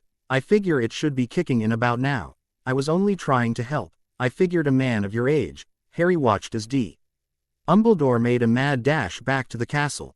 Well, that takes care of that, he nodded to himself. Back to business. 3 blacks and a Lovegood. Disclaimer. I'm not going to admit that I wrote this. 3 blacks and a Lovegood. Welcome home, Ron. Molly hugged her youngest son. How was school? It was great, Ron replied enthusiastically. I had all sorts of wacky adventures. Wacky. Molly shook it off. Tell me about your friend Harry. Well, Ron smiled. Despite the fact that I wasn't mentioned in the story until now, Harry and I had a lot of fun together. Oh, Molly smiled. Maybe we can have him over this summer. No. Ron's eyes widened and his head shook in denial. We can't. Why not? Molly was confused by her son's attitude. I thought he was your friend. He is, Mum. Ron nodded. My best friend. But it wouldn't be a good idea to invite him over. I'm sure he won't mind that we don't have much, Molly tried to assure her son. That's right, Mum. Ron nodded. He wouldn't care at all about that. I'm worried about Ginny. What's wrong with Ginny? Molly had an odd look on her face. I'll have a talk with her and tell her that she's not to bother Harry with her crush. That wouldn't work, Mum. Ron shook his head. He'd have her added to his harem by the end of the week. What? Molly did not expect to hear something like that. The only solution I can figure is to keep them apart. Ron added. I've taken the liberty of doing a bit of research. Now it means that we won't be able to buy any new school supplies, or any used school supplies, but hear me out. Okay. Molly was sure that she was either in a dream, or possibly that her son had gone insane. Either way, it was best not to provoke him. I found an isolated all-witch boarding school in the middle of Siberia, Ron smiled. You can only get to it by using a portkey. Charmed by the headmistress, and it's under some sort of charm that prevents you from finding it unless you've been invited by the headmistress. Now I'm sure that if we send Ginny there and never let Harry know that this school exists, that we can keep Ginny out of Harry's harem. What? Molly was sure of it. The pressures of being away from his mum had driven poor Ron over the edge of insanity. She blamed herself for not going to visit him every week. Let's go home, dear. We'll get you a quiet place to rest, and then why? Oh, you can tell me more about this plan to keep your sister isolated from anything male. Not anything, Ron protested. Just away from Harry. He's a great guy, but he has an odd obsession with building a harem. Lots of boys have that. Molly patted Ron on the head. And none of them ever succeed. Not Harry, Ron protested. He's already got 2 in his harem, and several other girls are seriously considering it. Whatever you say, dear. Molly turned away from her youngest son and towards the twins. I'm really proud of you two for behaving yourselves. I didn't get a single owl. We know. Fred gave a depressed smile. Nothing we did could have surpassed what they did. We turned Snape's hair gold and scarlet, and he just looked at us and told us he wasn't falling for that trick again. George looked like he was going to burst into tears. And then, he gave us points and started cackling. Fred shook his head. He said that, I can't go on. You poor dears. Molly was sure of it. Her children had gone insane because of separation issues. Those books had warned her that sending her sons off to boarding school would give them abandonment issues. She knew she should Avenue moved the family closer to Hogwarts so that she could come into the castle every day and give them their morning hugs in the Great Hall. But what if it wasn't just her sons? What if all the children were suffering from abandonment issues, those poor dears? Around the British Isles, most every student of Hogwarts had a sudden and unexplainable feeling of dread. Something bad was going to happen. Molly's resolve firmed. She was going to save all those poor children from loneliness and insanity. She may have been too late for her own sons, but she wasn't going to let another mother go rough the same heartache that she was suffering. Hello, Mother. Percy joined his family. How are you doing today? Oh, Percy. Molly's arms enveloped her 4 sons and pulled them close, and she started sobbing. It's okay, boys. Mummy's here now. Mummy will make it all better. The boys were stunned at their mother's reaction. Looked like having Ron going away from home had a profound effect on the poor woman. They hated to think of how she'd react when it was time for Ginny to leave. Silently catching each other's eyes, the 4 brothers nodded to each other. They would have to find a way to keep their mother from sinking into a deep depression. Mum, Dad. Hermione rushed to her parents. I missed you. We missed you too, honey. Hermione's father smiled. How was school? You seem to have gotten past that rough start. Her mother agreed. Well, Hermione smiled. I've made some new friends and I've joined a harem. It's great. That's nice, dear. Hermione's father smiled. He'd figure out what harem really meant later. Tell us about your friends. Well, Hermione smiled. There's Myrtle. She's also in the harem. She used to be a ghost till Harry figured out a way to bring her back. And there's Harry. It's his harem. He started it because. What did you wanna do this summer, Harry? Sirius asked with a smile. How about taking the alias Mr. Black and traveling around the world? Harry suggested. I can have all sorts of adventures and convince everyone that I'm some sort of Superman. Maybe when you're older, Sirius smiled. Next suggestion. How about we go to Gr. Ingots and do some sort of inheritance ritual? Harry nodded. Then I can find out that I'm the Lord of Azkaban or something and start building up my army for the final confrontation with Voldemort. That's been done already. Sirius shook his head. Besides, why would you want to go to Azkaban? That place really sucks. Take my word for it. We could get a spell that allows us to unlock our past lives. Harry smiled. Then I could gain all sorts of cool skills but never use them. No. Sirius shook his head. Just no. Okay. Harry frowned. I've heard that there were some Quartervilla going to a magical school in France. Where are you going with this? Sirius frowned. This could ruin the plot plan for one of the later chapters. Just making conversation. Harry shrugged. How about we free the Malfoy's house elf? That way I won't have to deal with him trying to save me this summer. Sounds like a plan. Sirius nodded. Let's go. Sirius and Harry approached the Malfoy man. Scion singing a happy tune and carrying several gallons of gasoline. Sung to the tune of Mickey Mouse. Fire, fire, fire, fire, burn, burn, burn, burn. Light a match and watch it drop into the gasoline, Harry began.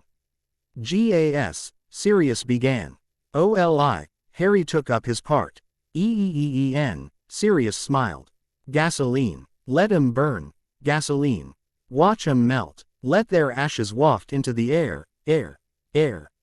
What are you doing? The head of the Malfoy family interrupted their cheerful song. Hey cousin-in-law. Sirius gave the man a big hug. How ya doing? Get off me. We're committing arson. Harry chipped in. Wanna help? No, I don't want to help. He reached for his wand. I want. What are you doing? Light the match and watch it gleam. Harry ignored the man and tossed the match into one of the larger puddles of gasoline. Whump. Arg. The head of the Malfoy family began casting fire suppression charms. Look at my outfit. Looks ruined. Harry nodded. Catch. Sirius drenched the man with the flammable liquid. Yay. Harry lit another match. Get that away from me. Lucius began tearing off his clothes and throwing them as far away from him as possible, and right into the hands of a dozen house elves. Hey Dobby. Harry looked down at the small group of house elves in shock. Are there any more elves working for the Malfoy family? No, Harry Potter, sir. Dobby shook his large head. Do all you elves wanna come work for me? Yes, Harry Potter, sir. The elves nodded. Then let's get out of here before the Aurors arrive, Sirius suggested with a grin. Sounds like a plan. Harry nodded. We can hide out with my cousin Andy, Sirius suggested. They'll never think to look for us there. We don't have to hide out, Harry reminded his godfather. We arranged airtight alibis beforehand. Oh yeah, Sirius nodded. Let's visit my cousin anyway. Okay, Harry nodded. Let's go. Sirius, Harry, and a dozen or so house elves popped out of the Malfoy lands and reappeared in front of a nice-looking house. Walking forward with a grin, Sirius knocked on the door. Yes, the door was answered by a young girl with pink hair. What is it? What's up, Nim? Harry pulled the girl into a hug. I'm Harry and this is your cousin Sirius. Wanna be in my harem? I'm a harem by myself, the girl smirked. Do you really think you could handle me? I could handle you all day if you let me, Harry nodded. Should I put you down as a maybe? Harry spent a quiet summer and committed relatively few felonies as he was distracted by his many attempts to convince Tonks to join his harem. Fine. Tonks agreed towards the end of the summer. I'll join your harem. Now will you stop bothering me about it? Just as soon as you officially join, Harry nodded. I'll send over the paperwork. Great, whatever. Tonks liked kids but this one was just weird. Why do you want me in your harem so much anyway? Lots of reasons, Harry replied. You're beautiful and smart and I like you. Oh, Tonks nodded. You just think I'm beautiful because I change myself to look that way, I'm sure you'll find. No, Harry shook his head. I think you're beautiful because I've been watching you shower.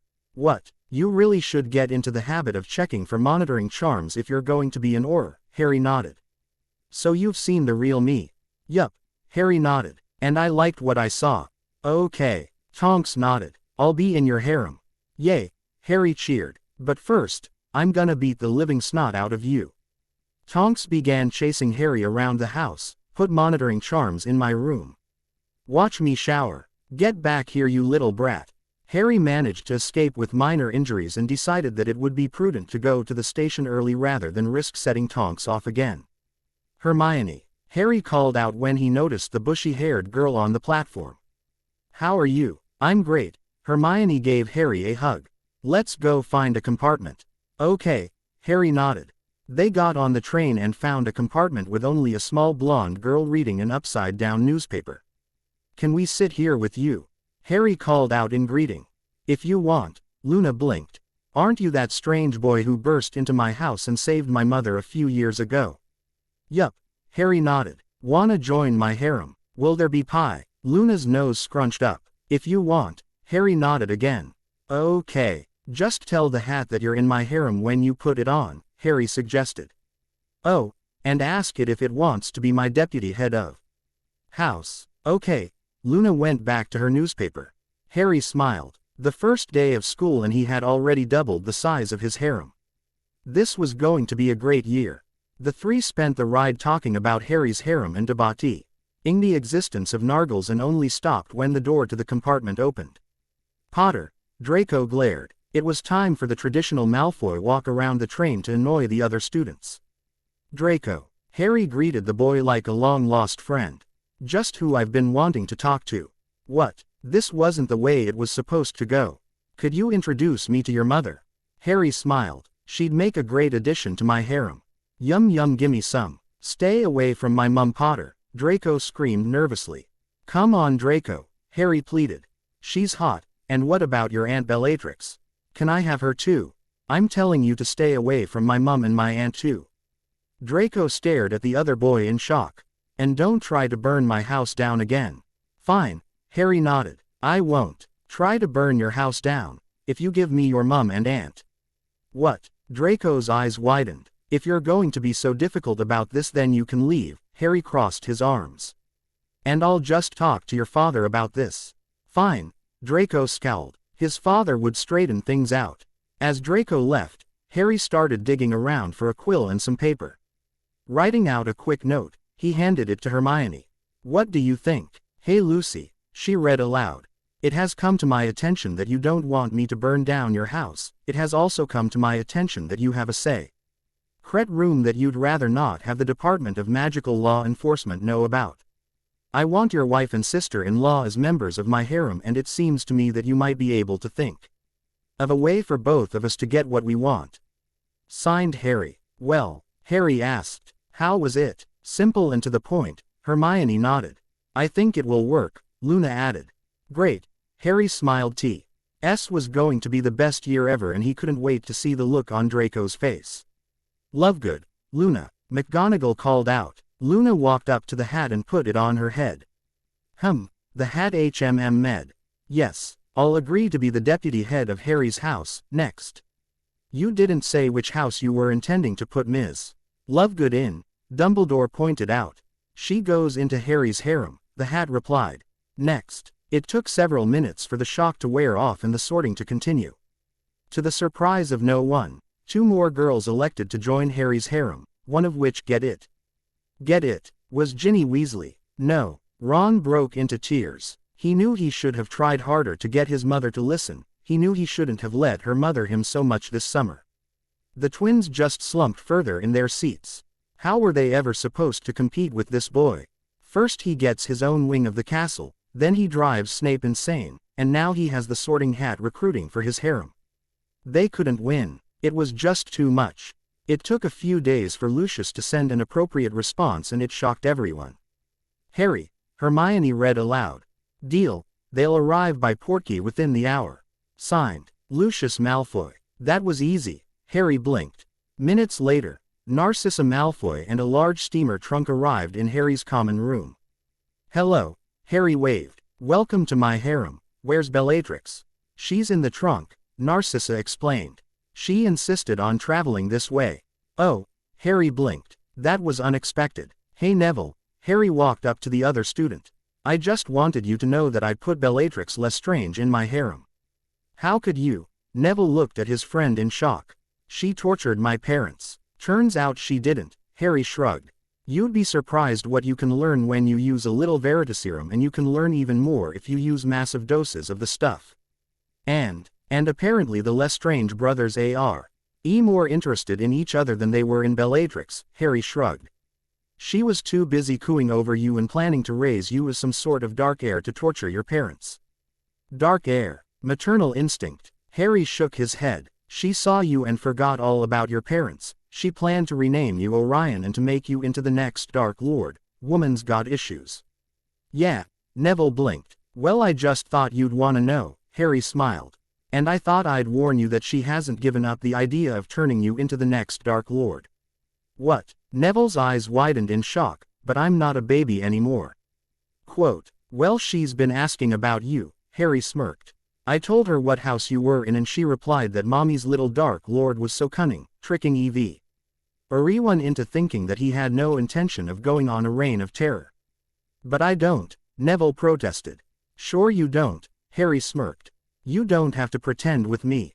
But, oh, Harry nodded. She wanted me to tell you that she expects you to build yourself a harem too, and she wants to give you the key to the Lestrange vault.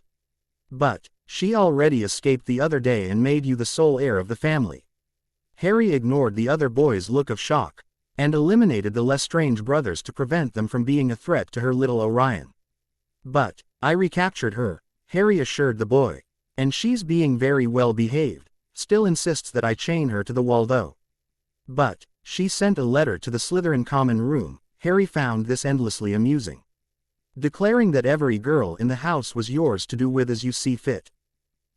One would think that there would be some objections, Harry shook his head. But they all agreed to it.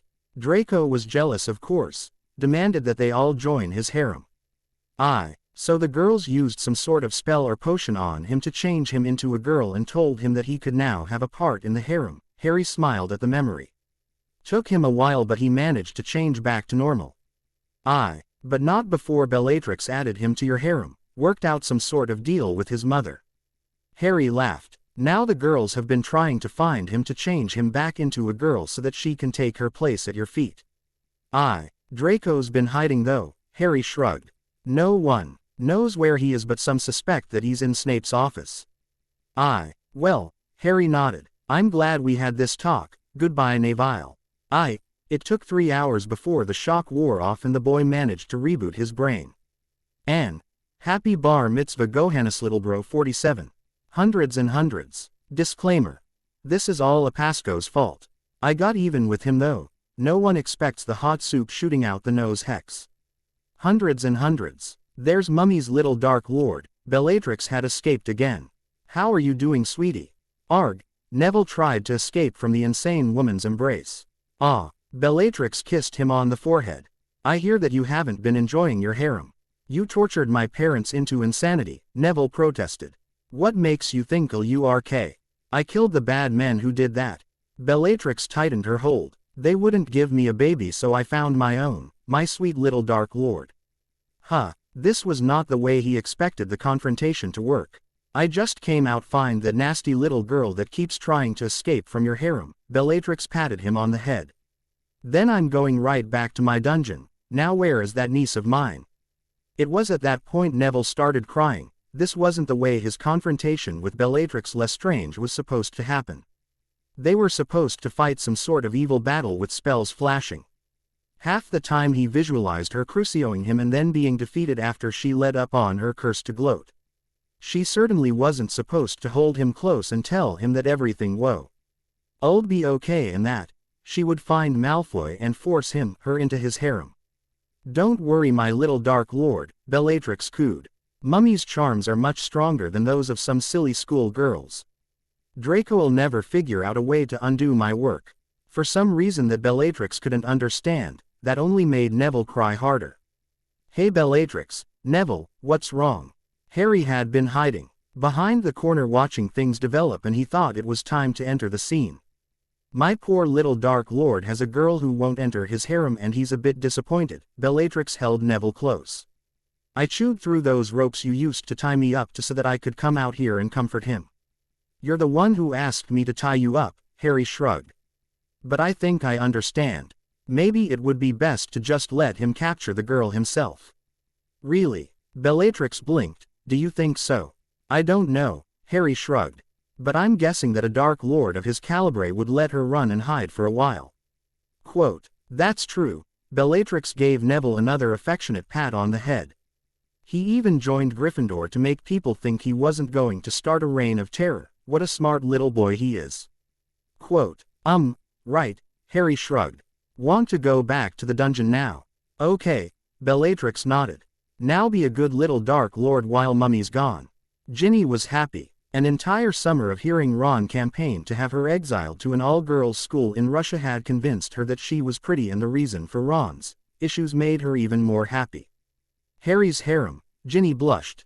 Granted, she had to share him with several other girls, but Harry was hers. Her childhood dream had come true. Ignoring as a sobbing Neville ran by, Ginny gave a letter to 10F the post owls and sent it on to her mother. Behind her, Neville was sending off a letter of his own. His gran would set things right. She'd figure out a way to keep that crazy woman away from him, and to prevent Draco from turning into a woman and ending up in the harem of Neville Longbottom. Well, maybe just prevent Draco from ending up in the harem. Neville's gran stormed into the Great Hall and froze everyone with her gaze. What can I do for you, Augusta? Dumbledore smiled. Where is Bellatrix Lestrange? Augusta's scowl deepened. I'm afraid that I don't know, Dumbledore confessed. You don't know? Augusta's tone was as cold as ice. You can't expect me to know everything, Dumbledore shrugged. And it's not like she's just going to show up and say, here I am. Here I am. Bellatrix walked into the Great Hall. Mummy just wanted to make sure that her little Dark Lord's harem of dark consorts was taking care of him. Instantly, Neville was surrounded by Slytherin girls who fed him, groomed him, and cuddled him. What are you doing? Augusta asked with a scowl. I'm just taking care of my little Dark Lord, Bellatrix smiled. He's so cute, isn't he? While I do admit that he's adorable, Augusta nodded. The fact remains that you're still one of the people who tortured his parents into insanity. No, I'm not. Bellatrix shook her head. I was too busy taking care of my little Dark Lord when those bad men did that. Really? Augusta blinked. Yup. Bellatrix nodded. But don't worry, I took care of those two bad men for my little Orion. Orion, my little Dark Lord. Bellatrix looked over at Neville with an adoring expression on her face. I see, Augusta nodded. What are your intentions towards my grandson? I want him to have a big harem of dark consorts, and to go on a reign of terror so large that his name will be feared for the rest of time, Bellatrix explained. Well, Augusta sat at one of the tables and motioned for Bellatrix to sit across from her. I can't say I don't have problems with a few of those ideas. Like what? Bellatrix sat down. Well, Augusta began. First of all, I'd like him to keep his current name. Why don't we make Orion his middle name? Neville Orion Longbottom. Bellatrix nodded. I suppose that sounds good, but only if I can still call him Orion. Fine, Augusta nodded. Second, I don't want him to become a Dark Lord. Why not? Bellatrix was confused. Didn't everyone want their children to become Dark Lords? Because the more time he spends on his reign of terror, the less time he spends with his dark consorts, Augusta explained. And I want as many great-grandbabies as possible. Grandbabies. A look of delight crossed Bellatrix's face. Hundreds and hundreds of them, Augusta nodded. Okay, Bellatrix nodded. I suppose I can give up my dream of Orion becoming a Dark Lord if he agrees to provide me with hundreds of grandbabies. Neville. Augusta turned to look at her grandson, who was current. Lee, buried under a swarm of Slytherin girls. Yes, Gran, came Neville's muffled response. You don't have to be a Dark Lord anymore, she replied. But on one condition. Yes, you have to provide Bellatrix and I with hundreds of great-grandbabies, Augusta replied. Understand? Hundreds. Neville sounded faint. Yes, hundreds, Bellatrix confirmed. As he watched this, Ron didn't know what to think. On the one hand, Neville had a harem, and on the other they were all Slytherins. Blinking, Ron came to a conclusion. Better you than me, Neville. There you are. Molly burst into the great hall. My poor little Ronikins, you must miss your mummy so much. Ack, Ron was torn from his breakfast and assaulted by his mother's mothering. Hey Ronikins, Flint came over to laugh at Ron's misfortune. I bet you ack, such a poor dear. Molly latched on to the next boy. I understand that your attitude is just your way of compensating for how much you miss your mother. You know, ours started falling down the Slytherin boy's cheeks. I miss my mummy so much. It's okay, dear. Molly patted the boy on the back. Let it all out. I'm here for you. I want my mummy, Flint sobbed. We'll write to her after this. Molly promised. And we'll see if we can get her to come. Mummy, so what are your plans now? Sirius asked with a grin. We've got to find a way to trick Lockhart into coming to Hogwarts, Harry replied. We could tell him that there's a monster to destroy, the Sorting Hat suggested. There is Slytherin's little pet in the Chamber of Secrets. Dumb coward wou. Eldon't come near the place if that happened, Harry frowned. But we could tell him that we already destroyed it, then he'd come to suck out our memories. Sounds like a plan, Sirius nodded. Did you ever get around to destroying that diary? Oops, Harry blushed. Let's get right to that. Sirius, Harry, and the Hat walked or were carried in the case of the Hat over to Ginny's room. Hi Gin Rummy, Harry smirked at the blushing girl. It's come to our attention that your diary is a dark object that's being possessed by Voldemort's younger self. What? The young girl glanced at the item fearfully. So I'd like to trade you this new diary and a kiss for that one. Harry pulled out a new book. So we can destroy it and make Voldemort's life a living hell. Okay, Ginny nodded. Now where's my kiss? Harry gave her a kiss and exchanged books. What are you going to do with it? Sirius looked down at the evil object. Well, Harry began. I was going to put it in a toilet. Kinky. Sirius nodded. Exactly. Voldemort's spirit might like that, and it didn't work last time. Harry nodded. So I was thinking that we just subject it to every corrosive and damaging thing we can think of until it gets destroyed. Sounds good to me, the Hat agreed. You said that you destroyed a monster snake. Lockhart asked with a charming grin. Yeppers, Harry agreed. And I'll tell you all about it so you can wipe my memory and take the credit later. What? The handsome man stared at the boy in shock. But first I'd like to have an exhibition duel in the Great Hall, Harry continued. I want everyone to see why you're the greatest threat to dark creatures since Mr. Black. Who? The boy was obviously insane. Lord Pontonius Black, Harry blinked, the head of magical law enforcement in 1837. Famous for defeating numerous dark creatures. Right, the narcissistic man nodded. Forgot about him. Well then let's go. Harry led the man to the Great Hall. Attention everyone, Lockhart called out. Young Mr. Potter and I am going to hold an exhibition duel for your enjoyment. If he couldn't beat a second year, then he'd just tell people that he was going easy on the boy. What's the worst that could happen? A tickling jinx. Does anyone else see where this is going? Take your places. Sirius had agreed to judge the duel. And begin. I'll let you have the first spell, boy. Lockhart's teeth shined. It's only fair. Okay. Harry mustered his powers. Does anyone not know which spell he's going to use? Explosivo Castrato. Lockhart gave a high-pitched scream and collapsed to the ground in agony. What? Harry noticed that every eye in the Great Hall had fallen on him. Although he was going to dodge or block it or something, he was supposed to be a great fighter, wasn't he? But who are we supposed to obsess over now? Parvati and Lavender looked like they were close to tears. Well, there's always a space in my harem, Harry suggested. Your sister can come to if she wants, Parvati. That sure was an eventful year. Harry shook his head as he sat in a compartment full of girls. I hurt Lockhart so bad that he'll never bother anyone again, I guessed. Royed an object that contained part of Voldemort's disembodied soul, and I killed a giant basilisk. When did you do that? Hermione asked with a frown. Yeah, I don't remember you saying anything about that. Lavender agreed. I took care of it right before we all got on the train, Harry replied. About an hour ago. Oh, the girls nodded. How'd you do it? I cast a hex on it that caused hot soup to shoot out its nose. Harry replied. It's one of the darker spells I know. Would be considered an unforgivable if it weren't for the fact that banning a charm that makes hot soup shoot out on one's nose would make the minister who did it a laughing stock. Why, come on, Harry laughed. It's a charm that makes hot soup shoot out someone's nose. How dumb is that? I guess that makes sense, Hermione nodded.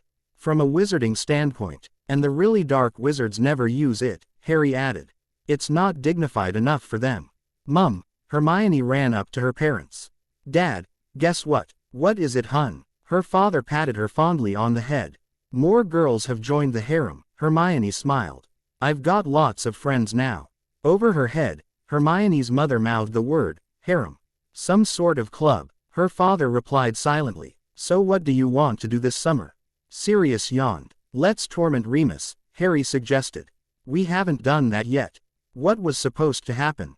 Sirius frowned. You were supposed to escape and terrorize the wizarding world, Harry replied in an uninterested tone. It wasn't very fun. Then why don't we spend the summer on a beach or something? Sirius suggested, or maybe we could commit some crimes and frame your uncle. Why not do both? A bank in London, 3 hours later. Nobody move, Vernon cried out. And give us all your money. Yeah, Dudley agreed. And don't try anything funny. I'm crazy. I'll kill all of you and then I'll do things to your corpses. Do things? The bank manager asked nervously. Yes, Vernon nodded. Do things. But, the manager looked around nervously. This is a blood bank. We don't have any money. Oh, Vernon scratched his head. I knew I shouldn't have let you pick the bank. Dudley shook his head in disgust. Where's the nearest real bank? There isn't one around here, I'm afraid. The bank manager didn't want to die. Please don't kill me. Okay, Dudley shrugged. Let's go, Daddy-o. Don't call me that, Dudders. Vernon shook his head. And let's get out of here. Vernon and Dudley rushed out of the bank and into a nearby alleyway. Got the portkey? Dudley looked around nervously. Yup, Vernon nodded. Did you remember to drop picture it in a current address? You know it, Dudley nodded. Let's get out of here. You did what? Remus stared at his friend and his other friend's son in shock. Tried to rob a bank, Sirius sighed. But it was the wrong kind of bank. Do you know what could happen? Remus shook his head. You could go back to prison. Relax, Harry waved off the concern. The police won't even be looking for us. What do you mean? Remus knew he should have met them at the station, only he could curb their ideas. Don't worry about that, Sirius smiled. We were going to spend the summer in Thailand. Wanna come? Yes, Remus nodded. We've got to get out of this country before the Aurors find us. Well, he agreed. Harry shrugged. Let's go. Okay, Sirius shrugged. We identified the suspects in that blood bank job. Detective Random Guy tossed a folder onto his partner's desk. Vernon and Dudley Dursley. The untouchable Dursley family. His partner looked up in shock. Does this mean that we can finally put them away? I don't know. Detective Random Guy shrugged.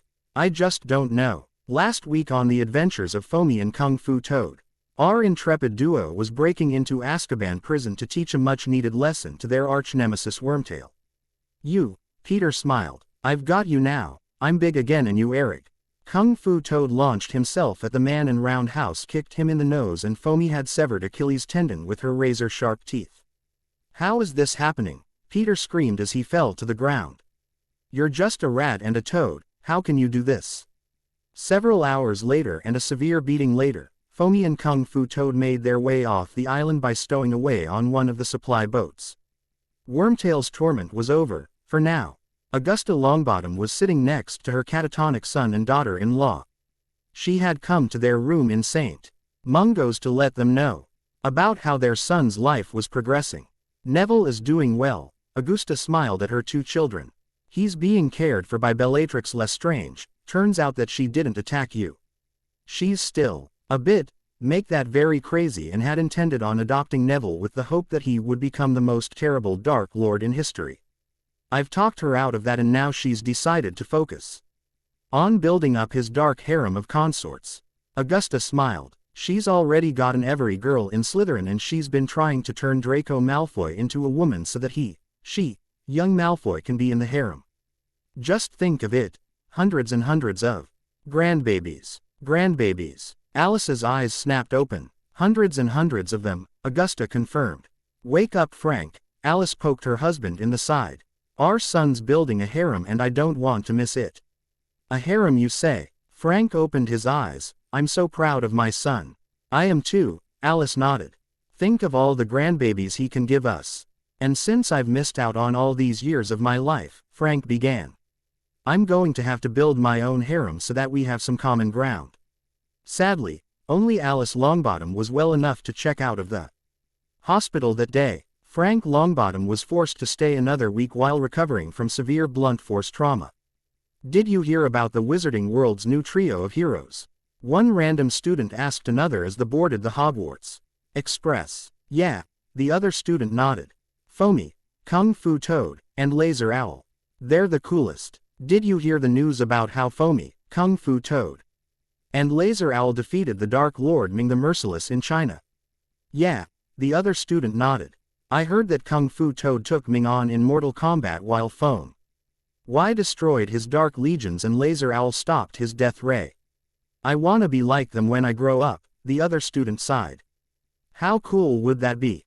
Harry watched the conversation with an odd look on his face. This hadn't happened in the old-time line. Shooting Hedwig and Foamy a suspicious look, Harry walked over to the first member of his harem. Hi Hermione, Harry smiled. Hi Harry, Hermione smiled when she noticed Harry. What are your plans for this year? Did you happen to get a time-turner? Harry perked up. I'm not supposed to talk about that, Hermione blushed. But yes I did. I suppose we could have some fun with that, Harry shrugged. Other than that, I don't have any plans. Really? Hermione gave him a suspicious look. I got all my work done ahead of time, Harry explained. Maybe I could get Dumbledore drunk and shave him or something. Harry, Hermione was scandalized.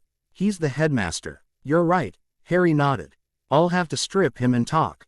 Photos and then submit those photos to the Teen Witch Hot Hunk contest. Exactly, Hermione nodded. And you might want to put Snape in there with him.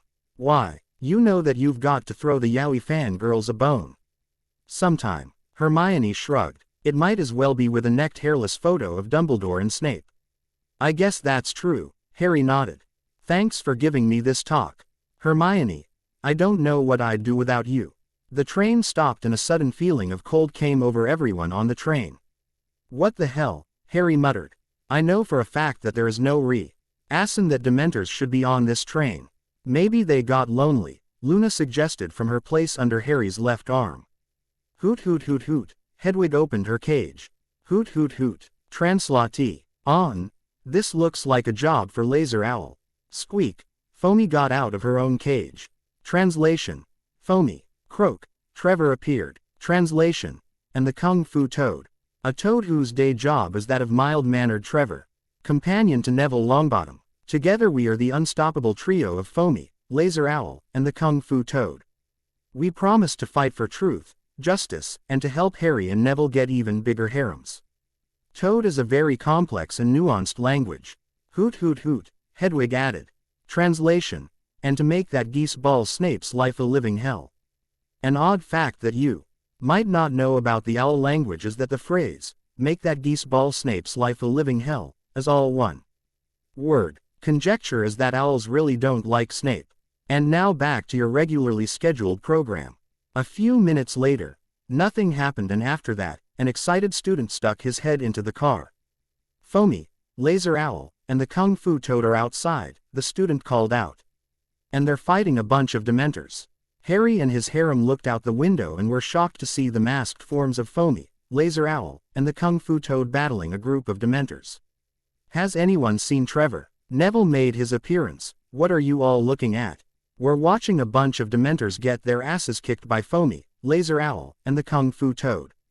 Harry replied. Oh, Neville watched for a while. You know, the Kung Fu Toad kinda looks like Trevor, except he has a mask and Trevor doesn't wear a mask. Harry and his harem looked at Neville incredulously. Oh well, Neville shrugged. I gotta get back to my search for Trevor. The battle was incredibly one-sided, and in the end Foamy, Laser Owl, and the Kung Fu Toad were victorious. Well, Harry watched as the three animals took off their masks and silently made their way back into their cages. That's something you don't see every day. The girls all nodded and everyone got back to what they had been doing. Hey Potty, Malfoy arrived to make his yearly attempt to ruin everyone's good time. What have you done to my mother? I'll tell you when you're older, Harry smiled. Shouldn't you be in Neville's harem right now? Yeah, Hermione nodded. Why are you still male? Draco just sort of turned white. No mean feat when you consider his normal complexion. I'll get you, Potter, Draco promised as he left. No you won't, Harry called after him. I'm not letting you in my harem.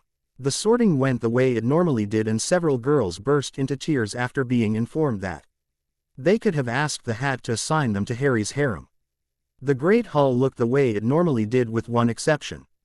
At the Slytherin table, nearly every student had brought their mother to school with them. Attention everyone, Draco called out after the sorting had been completed. I want everyone to know that I do not want to be a member of Neville's harem.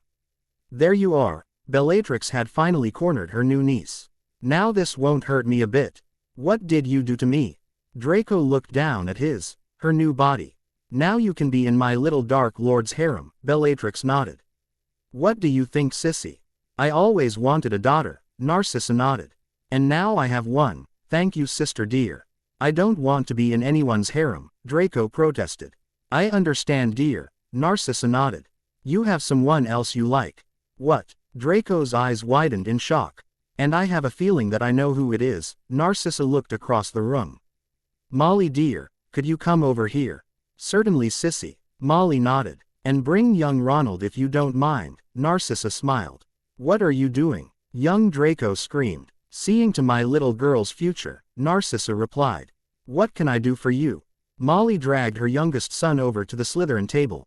I was hoping to arrange a marriage between my daughter Draco and your son Ronald, Narcissa replied. I've say, and the way my little Draco keeps bothering young Ronald to get his attention, and I just want to see my little girl in a loving relationship. Wah! Ron fainted. Poor dear, he's so happy he passed out. Molly picked her youngest son up. Since Ron seems so happy about it, then I guess I don't have a choice. Do you hear that, Draco? Narcissa pulled her new daughter into a hug.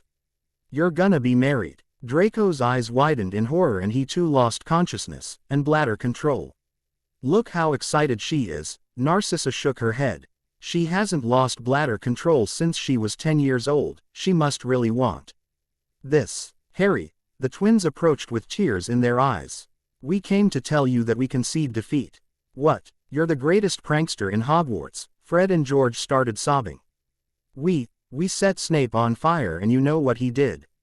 What? Harry was very confused. He told us that he wasn't going to let us take the fall for your work, Fred and George clutched each other.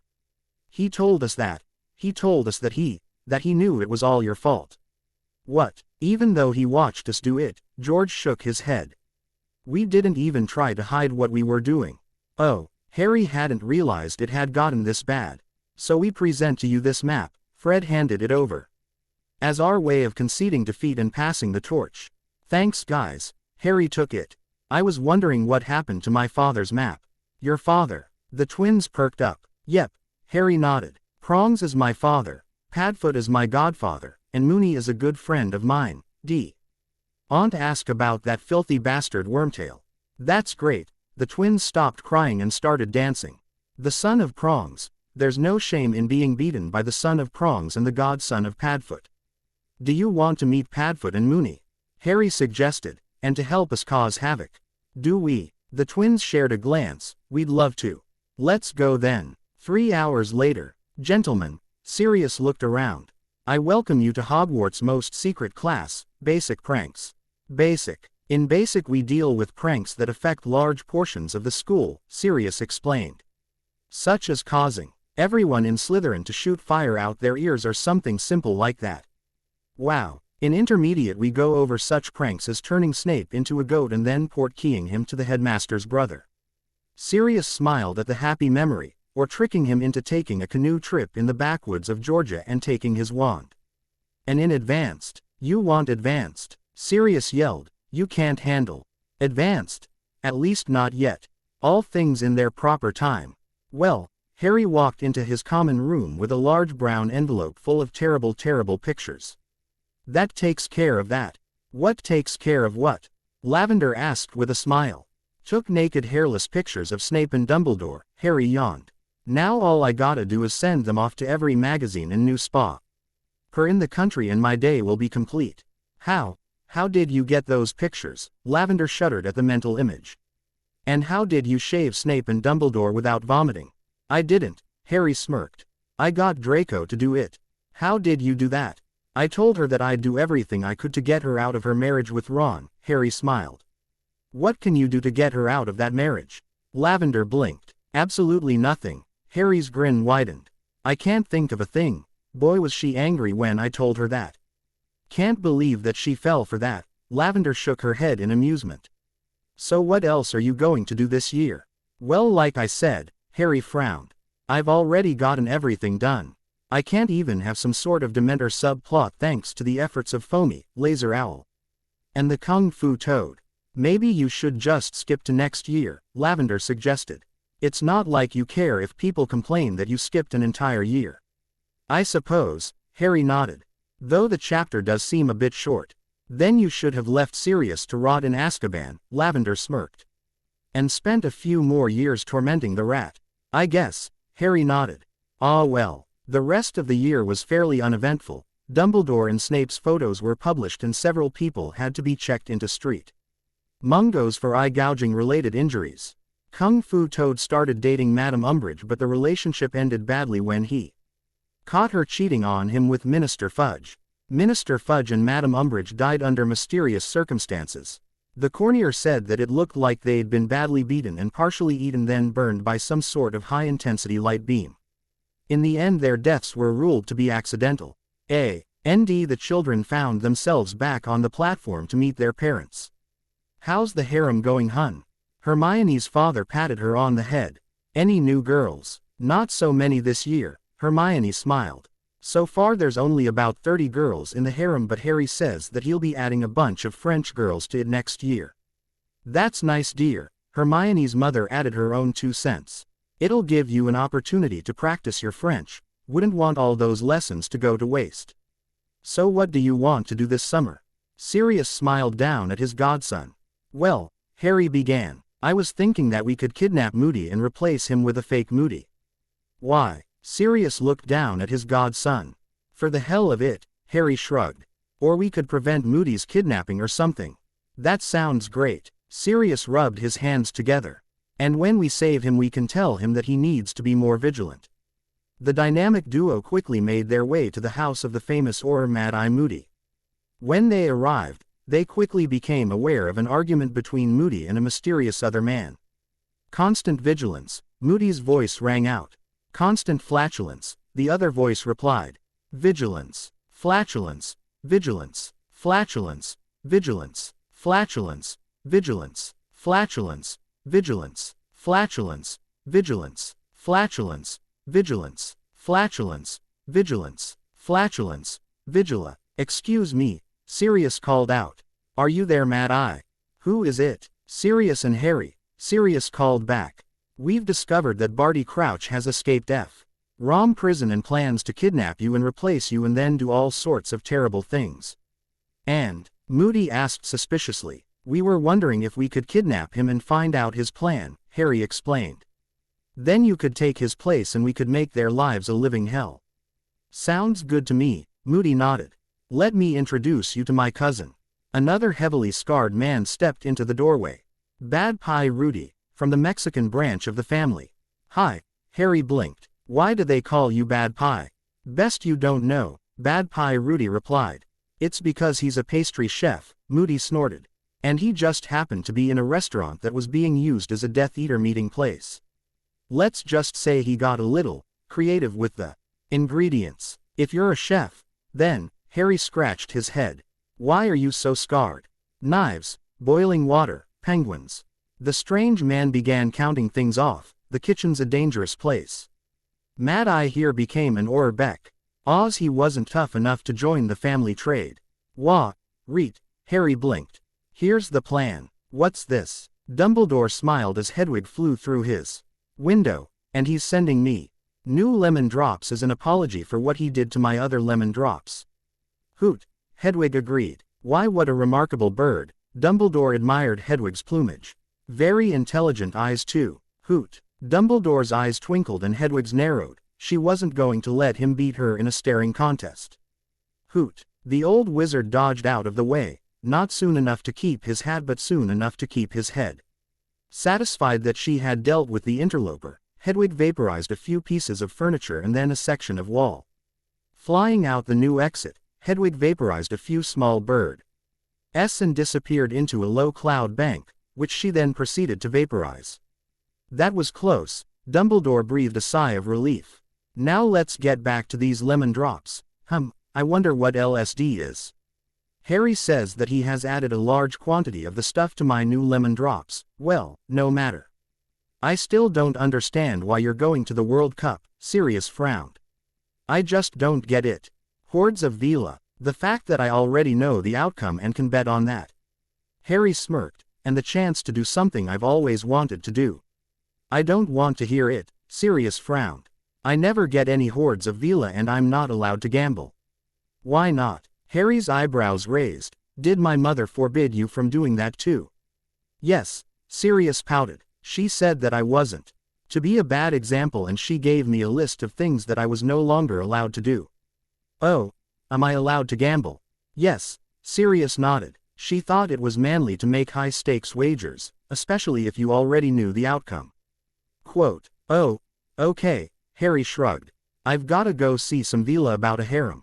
Have fun. Sirius continued to pout. I'll just sit here and sip my non-alcoholic drink.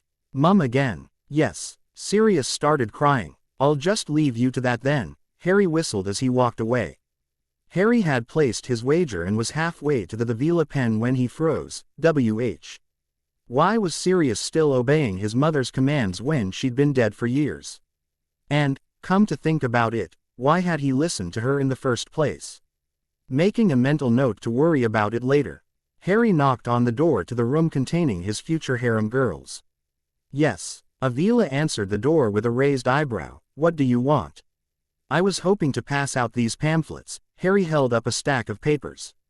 It's a recruitment ad for joining my harem. And just why would we want to join you, harem little boy? The Vila smirked. First of all, Harry smiled. It's all in the pamphlets. Second of all, well, let's just say that there's nothing little about me. I see. The Vila's eyes widened in shock as she glanced at the pamphlet's first page. What makes you think that you can handle a harem? I've already got a harem, Harry smirked. Who do you think printed out the pamphlets? And they don't mind the fact that you're adding Vila to it. Page 243, Harry patted the woman on the shoulder. And I printed a small map on the back with directions to my tent. Oh, ooh, the Vila blushed. See you later, Harry smiled. I have to get a few things arranged for the big show later tonight. The game. After the game, Harry leered. And before I introduce you all to the other girls in the harem. The hours passed and the game went exact. Lee the way it had in the previous timeline. Odd when you think about it. One would have guessed that all of Harry's meddling would have made things come out differently, but it didn't, and Harry made quite a bit of money from the payout on his wagers. The Veela came to Harry's tent and Harry introduced them to the other girls, and all was going well till the sounds of 100 panicking wizards disturbed their, shall we say, activities. Be right back. Harry grabbed his wand. Just have to take care of something. What are you going to do? One of the exhausted Veela managed to raise her head. Nothing much. Harry stepped out of the tent and took a moment to admire the dark mark floating in the sky before he set to work. I wonder if I can do this to all the marks. Ah well, back to the girls. Harry walked back into the tent as the panicked screams turned to incredulous and disgusted stares. Beside the dark mark was an effigy of the headmaster, sans clothing. The assorted crowds watch, head in shock as the headmaster image grabbed the green skull and proceeded to skull fuck. Stop right now, this FIC will not have its rating go up. Ahem, as the headmaster's image grabbed the green skull, and proceeded to do things to what had once been a feared symbol. As an interesting side note, the river of vomit that was spewed from the hundreds of assembled mouths sunk into the earth and contaminated the water supply for several months, but that's another story. It was time to go back to Hogwarts, so Harry was on the train to school and resting in his private train car surrounded by his NY female companions, and wondered for a moment if he had finally gotten enough revenge, if he could finally put the past behind him and work towards a new future unhindered by the baggage of his past life. Nah. He still had lots of grief to spread around and lots of havoc to cause. Hello Potty. Draco yanked open the door and glared at his arch-nemesis.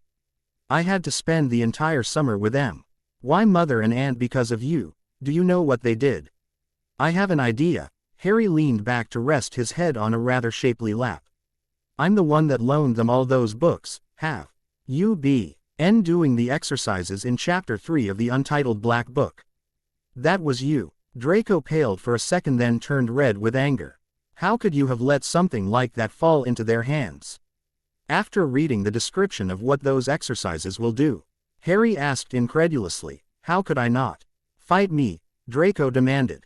I don't think Ron would like it if I roughed up his girl. Harry waved the boy. Make that girl off. But I'm sure that you'll be able to find someone to rough you up so that Ron can prove what a good boyfriend he is by beating them up. ARRRG, Draco stormed off. Harry, that's mean. Hermione scolded. What did Ron do to you? He snores. Harry frowned. And I had to put up with it through the first time around. He should be happy that I still consider him a friend and have decided not to do any of the nastier things I had planned. Draco stormed out of the compartment and found another to sulk in. What was he going to do? How was he going to deal with this? Suddenly Draco's shoulders straightened. Father, he could write to his father and everything would go back to the way it was before. Or, better yet, everything would go back to better than it was before. Lucius looked up from his desk as a large regal owl flew into the window and fell to the ground. Opening the window, he summoned the creature with a well-placed summon and pulled the note off its leg. What? The head of the Malfoy family's eyes shot up as he read Draco's letter. Oh, that's a relief. I thought it said Wesley. Looks like Draco spelled Weasley wrong, for a secon. There I was worried that she was going to marry a non-pureblood. Well, back to my plans and nefarious deeds. Lucius tossed the dead owl into the conveniently placed owl disposal unit and closed the window. Maybe I could enchant some sort of towel to become alive, and have it make the Potter boy smoke something. His musings were cut short by another owl ending its life on the regularly cleaned window. What is it now? Lucius summoned the owl and removed the note. Again. Draco again. Lucius pulled out a piece of parchment and began writing. Dear Draco, I would like you to stop writing me. The constant sound of owls crashing into my window is starting to interrupt my thought process. I understand that you are unhappy at your mother's choice of a potential husband for her new daughter and the fact that your aunt saw fit to change you into a girl. I would like to point out that tradition demands that the mother be responsible for determining the matches in a family. And the fact that I sold your mother into a harem does not change that fact. I realize that you might be worried that your betrothed has no means to support you. He is a Weasley after all. If this is A concern then I bid you to set your mind at ease, as I have already arranged a rather substantial dowry and you need not worry about sinking into poverty. Your father Lucius Malfoy. Tossing the dead owl onto the pile, Lucius looked over his letter in approval. She needs to learn that tradition is more important than her silly wish to be turned back into a boy and given a harem. Sealing the envelope, Lucius tied it to the leg of his owl and sent it on to take the message to his son, make that daughter. Minutes later, Draco's anguished scream woke up all of Hogwarts. Sirius, Harry swallowed. Yes, Harry. Sirius looked up. Just why are you so afraid of my mother? Harry blinked. And why are you still listening to what she's ordered you to do even after she's dead? You know that spell you used on Wormtail. Sirius shuddered. She invented that, and many more. Let's just say that she got inventive when she was angry and she had a redhead's temper. Make that a very intense whore. Eyeball an absolutely insane redhead's temper. Be happy that she was quick to calm or you'd have never been born. Oh, that still doesn't explain why you still listen to her, Harry pointed out. She was always threatening to train a house elf and have it keep an eye on me. Sirius glanced around nervously. And I don't know if she ever did it. If she did, then I lose my boys after I make one wrong move. That's not good. Harry glanced around nervously. You don't have to worry about it. Sirius blinked away tears. The elf would have thought you were manly and helped you get your harem. Oh, couldn't I just order it not to do anything to you? Harry perked up. No. Sirius shook his head. It wouldn't listen to you. On the plus side, Lily's rules are what got me through prison in such good shape. How do you figure that? Harry's eyebrows shot up. Azkaban wasn't so bad after living with Lily's rules for a few years, Sirius shrugged. And sometimes, he glanced around nervously.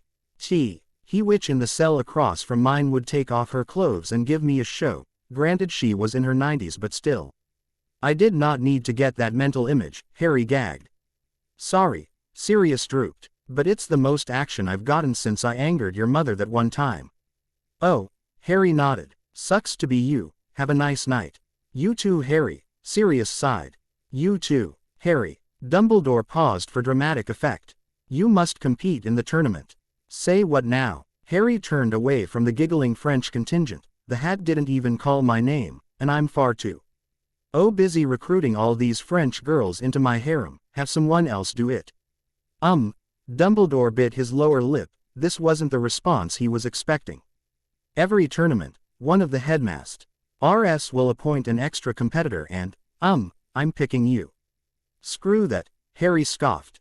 I'm way too busy with my harem. You'll have to do better than that. How about I teach you some of my brother's spells? Dumbledore leaned back. They're quite powerful. I don't need goats. Harry shook his head. I've got a harem of girls. I see. The headmaster looked around. Would you like Professor Snape to join this harem of yours? Quote. No. Harry had to suppress his gag reflex. Where are you getting these ideas? Just winging it, the headmaster admitted with a frown. I've been far too convincing people that the figure molesting the dark mark was my brother. You mean it wasn't? Harry called out in false shock. Hey everyone, the pervert was the headmaster after all. Moving right along, the headmaster had to raise his voice to drown out the sound of vomiting that Harry's bringing the image back into everyone's mind had caused. I've got an idea. What's that? Harry smirked. You gonna offer to memory charm everyone to forget the image of you in the dark mark? Then offer me all the money you make from charging people large amounts to perform the aforementioned charms. Yes. Dumbledore shrugged. It was much better than his idea. Now he got to keep the lemon drop flavored socks. You'll have to pay me quite a bit. Harry's smirk grew. I've got a rather large harem to support. I think you'll find my offer to be quite satisfactory. Dumbledore rubbed his hands together. And by satisfactory, I mean really big. Cool. Harry nodded. Looked like that late Saint batch of lemon drops was doing what they were supposed to do. And so Harry agreed to compete in the tournament. Sirius, Harry ran up to his godfather. I've got an idea of how you can check to if that house elf is following you and waiting to enact my mother's terrible instructions.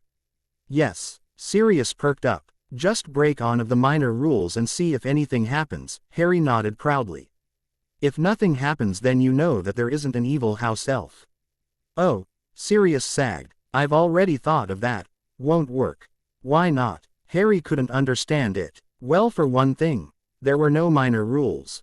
Sirius sighed. And for another, I've already tried that. What happened? I was sent to Azkaban for several years, Sirius shrugged. Not sure if an elf was response C. BLE, but it happened the day after got drunk. Oh, Harry nodded. You sure it was a house elf that got you sent to Azkaban? You sure it wasn't? Sirius countered. I'd rather live a pale shadow of a life than the alternative. I guess. Harry shook his head. Man, Mom was a real sadist. She was one of the kindest people I ever knew. Sirius wiped off a tear.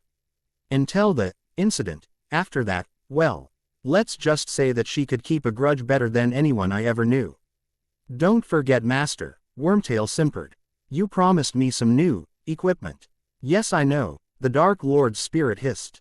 Still don't understand why you want them made out of silver. It's so I can use it as a weapon against Lupin. Wormtail's eyes shifted.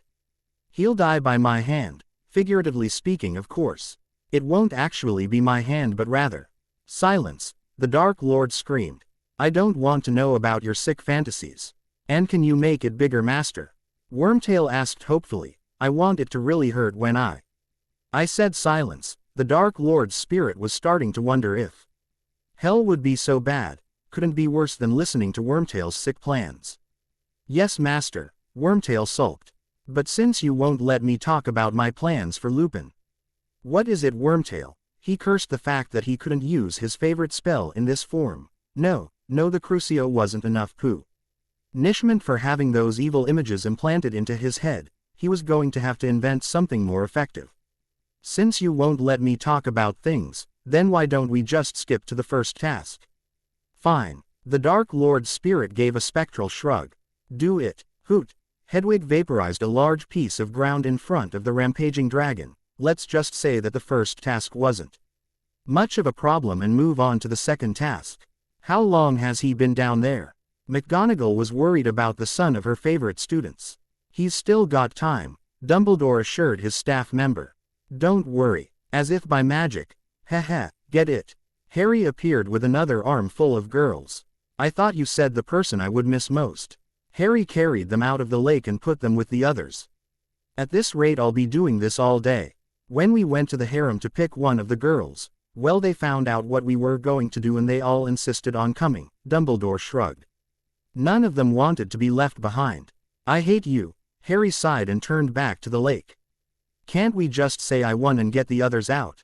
We still have to wait for the other two competitors to surface. Dumbledore protested. After that we can retrieve the rest of your harem. Fine. Harry dove back into the icy water. At the very least he'd have to rescue Fleur so that she could participate in this event. And so finally, we skip to the final task. Harry grabbed the cup and felt the pull of the portkey. We've got you now, Potter. The Death Eaters rubbed their hands in glee. There's no escape for you now. Quote, I don't think so. Harry smiled. I brought some friends. Oh no. Most of the Death Eaters wet themselves in fear. It's Foamy, Laser Owl, and the Kung Fu Toad. And Bad Pie Rudy, another Death Eater exclaimed, causing the rest to befoul their own pants. The most dangerous pastry chef in all the world. Ahem. Mad Eye looked around. Sorry, Moody, one of the Death Eaters shrugged. But with the crime-fighting trio of Foamy, Laser Owl, and the Kung Fu Toad, not to mention your cousin, well, we're just not worried about you. Yeah, one of the Death Eaters agreed. It'd be like being trapped in a room with a ravenous bloodthirsty killer and a tax man. Normally you'd be worried about the ravenous bloodthirsty killer, but well, when he's around. The tax man, he just doesn't seem too scary. Can we get on with this? Harry looked at his watch. I have plans for later. Oh, sorry. The Death Eaters blushed. Now where were we? Oh right. Ahem. Oh no, he's brought friends. That's right. Harry nodded. Explicivo castrado. Explicivo castrado. Explicivo castrado. Explicivo castrado. Explicivo castrado. Explicivo castrado. Explicivo castrado. Explicivo castrado. Explicivo castrado. Explicivo castrado. Explicivo castrado. And Explicivo castrado. Hoot, hoot, hoot, hoot. Hedwig Optic blasted several Death Eaters. Croak. Trevor gave a IGHTY war cry as he threw himself into battle. Squeak. Foamy ripped off a Death Eater's nose. Constant vigilance. Constant flatulence. Moody and Rudy added their own, unique war cries. After killing, or worse most of the Death Eaters, Harry and his posse grabbed the cup and returned to Hogwarts. What has happened, Harry? Dumbledore smirked. Everything was going according to plan. That fourth task was amazing. Harry replied with enthusiasm. Fourth task. Dumbledore had a sinking feeling that everything was not going according to plan. You know, Harry smirked. The one where you drop me off in an abandoned cemetery where I kill a bunch of Death Eaters. It was great. So nothing bad happened. Dumbledore was starting to sweat. Like what? Harry looked up innocently. Like, well, I don't know. Dumbledore scratched his beard. Voldemort getting a new body. Nope. Harry shook his head. Nothing like that happened. Oh, carry on then. Dumbledore's shoulders slumped and he began to walk away.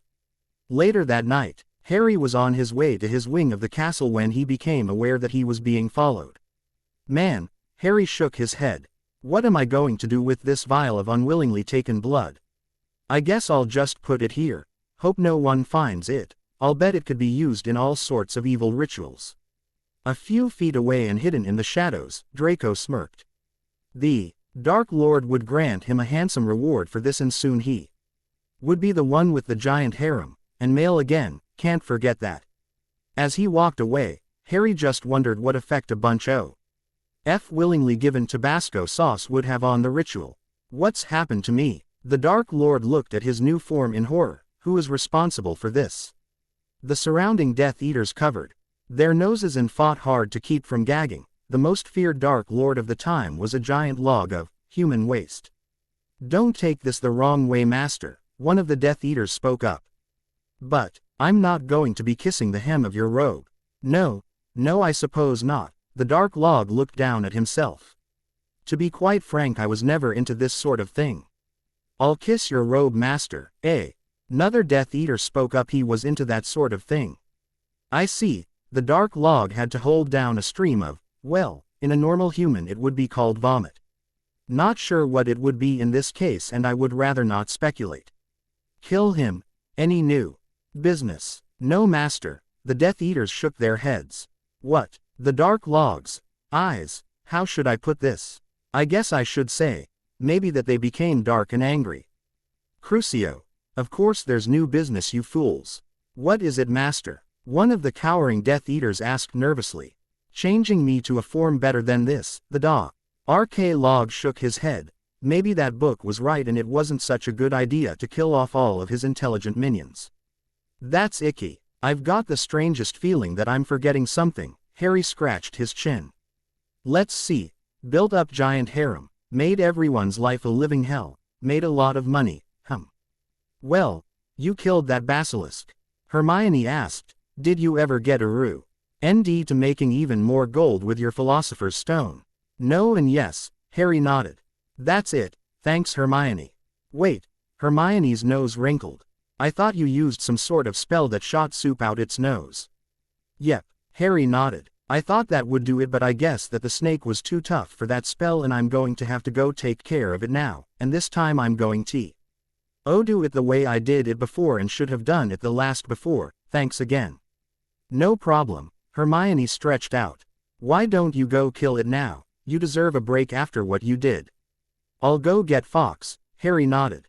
Bye, Harry. Hermione watched as Harry disentangled himself from the arms of several dozen sleeping girls.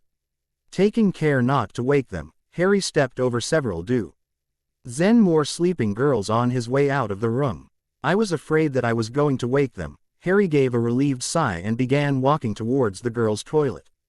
I'm sure that Fox and the will just magically appear when I need them, thus sparing me the trouble of having to go to the headmaster's office. It took Harry several minutes to reach the girls' toilet and Fox was waiting for him when he arrived. Sorry I'm late, Harry blushed, but one of the girls that was about to graduate wanted to join my harem before she lost the chance, and, well. The Phoenix gave a mournful chirp. No, he didn't know. Well, Harry shrugged. I'm sure you'll find someone. Fox gave another chirp. Yes, I understand how hanging around the headmaster would cramp your style, Harry patted the phoenix on the head. How about if you and I go out and find some chicks after this? The phoenix gave an angry chirp and glared at Harry. Not that kind of chicks, Harry smiled. It's slang for hot girls. I'm suggesting that we go get some action. The phoenix paused for a moment and then gave a slow nod. Cool. Harry grabbed the hat and pulled out the sword. Let's do this thing. The ride on the sink and the walk to the chamber were mostly the same, but when the basilisk appeared, well, that's when things started to get weird. Yeah, Fox kick his butt, Harry cheered. Wait, that's, oh, God. I'll just leave you two alone then. Harry turned pale and walked back to his wing of the castle. Did you kill the basilisk? The girls all gathered round, eager to hear of his great exploits. I don't want to talk about it, Harry closed his eyes. I poured water in my eyes but they won't get clean. Poor baby, the girls cuddled Harry. Tell us all about it. Fox wasn't seen for 2 days. To Harry's great relief and to several other people's great worry. When he did show up again, it was in Harry's wing of the castle and clutched in his talons was a large basket filled with eggs. What have you got there? The girls all clustered around the basket. Crimes against nature, Harry muttered. Are these for us? The girls squealed with delight as Fox presented each one of them with an egg. Thank you, Fox. Quote, the phoenix gave one more happy chirp before making his exit in a ball of flame. This one's starting to hatch, one of the girls cried out. Mine too, Hermione smiled. They're all hatching. It's so cute. One of the girls cuddled her basilisk phoenix crossbreed. What is it? I've never read of anything like it, Hermione agreed as she cuddled one of the adorable crimes against nature. What is it, Harry? All I'm going to say is that the basilisk was female and Fox was lonely, Harry shuddered. But, all I'm going to say, Harry shouted out, and suppressed his memory of the event, and his gag reflex. Wormtail, the dark log looked around. Where are you? He bled to death, my lord, one of the braver Death Eaters spoke up. Right, the dark log nodded. Forgot about that. Well, get him some silver, equipment and toss him in a shallow grave. Never let it be said that Voldemort doesn't keep his word. As you say, my log, the Death Eater agreed. May I steal the silver, equipment after I toss him in the shallow grave? Why not? The dark log was much mellower than the Dark Lord had been. I said he could have them and not that he could keep them, and I want 10%. As you say, my log, the Death Eater bowed. Luna, Harry smiled at one of the many girls in his harem. Yes, Harry, Luna blinked. You know all those straw NGE creatures that you've been searching for? Yes, Luna nodded. Did you ever think to check the old Pure Blood libraries? Harry smiled. I'd think that they'd have all sorts of rare books and EY might even have a reference that you can use. Thank you, Harry, Luna smiled. That suggestion may very well be all we need to embark on a program of research that will eventually lead to uncovering the truth. Glad I could help, Harry smiled. Just tell me if you want to look at any Potter books, and I'm sure that Sirius would let you look at any books in the Black Library. Thank you, Harry, Luna nodded. That will be very helpful. Dear Father, Harry has just given me the most wonderful idea. He suggested that we look through the old private library to find any references to the things that we are looking for. He has already offered the use of the Potter and Black Library. Your loving daughter Luna. Yes, Lucius Malfoy answered his door with a scowl. What is it? I was hoping that I could get a look at your library. The head of the Lovegood clan answered with a smile. No, Lucius slammed the door. He really needed to get a new house elf. Oh dear, Lovegood shook his head.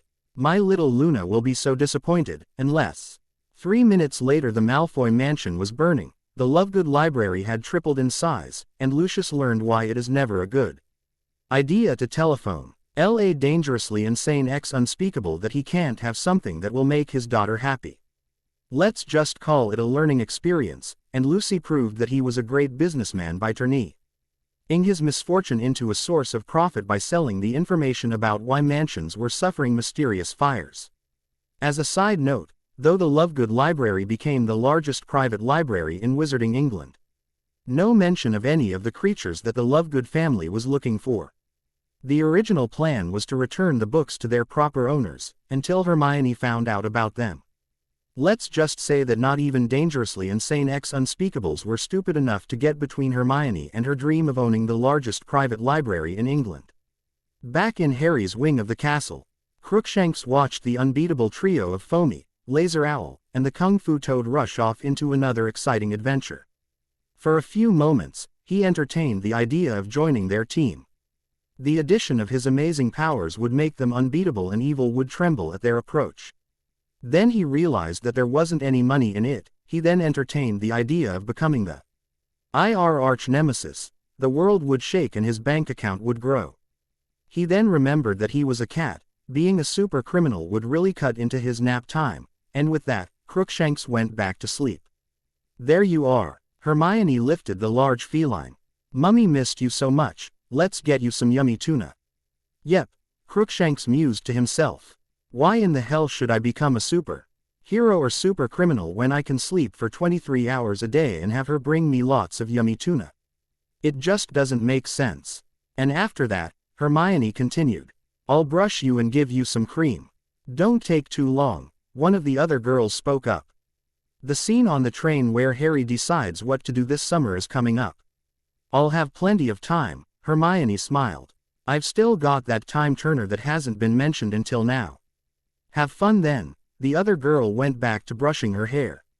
Well, Harry and his group of girls took over a train car on their way back to the station.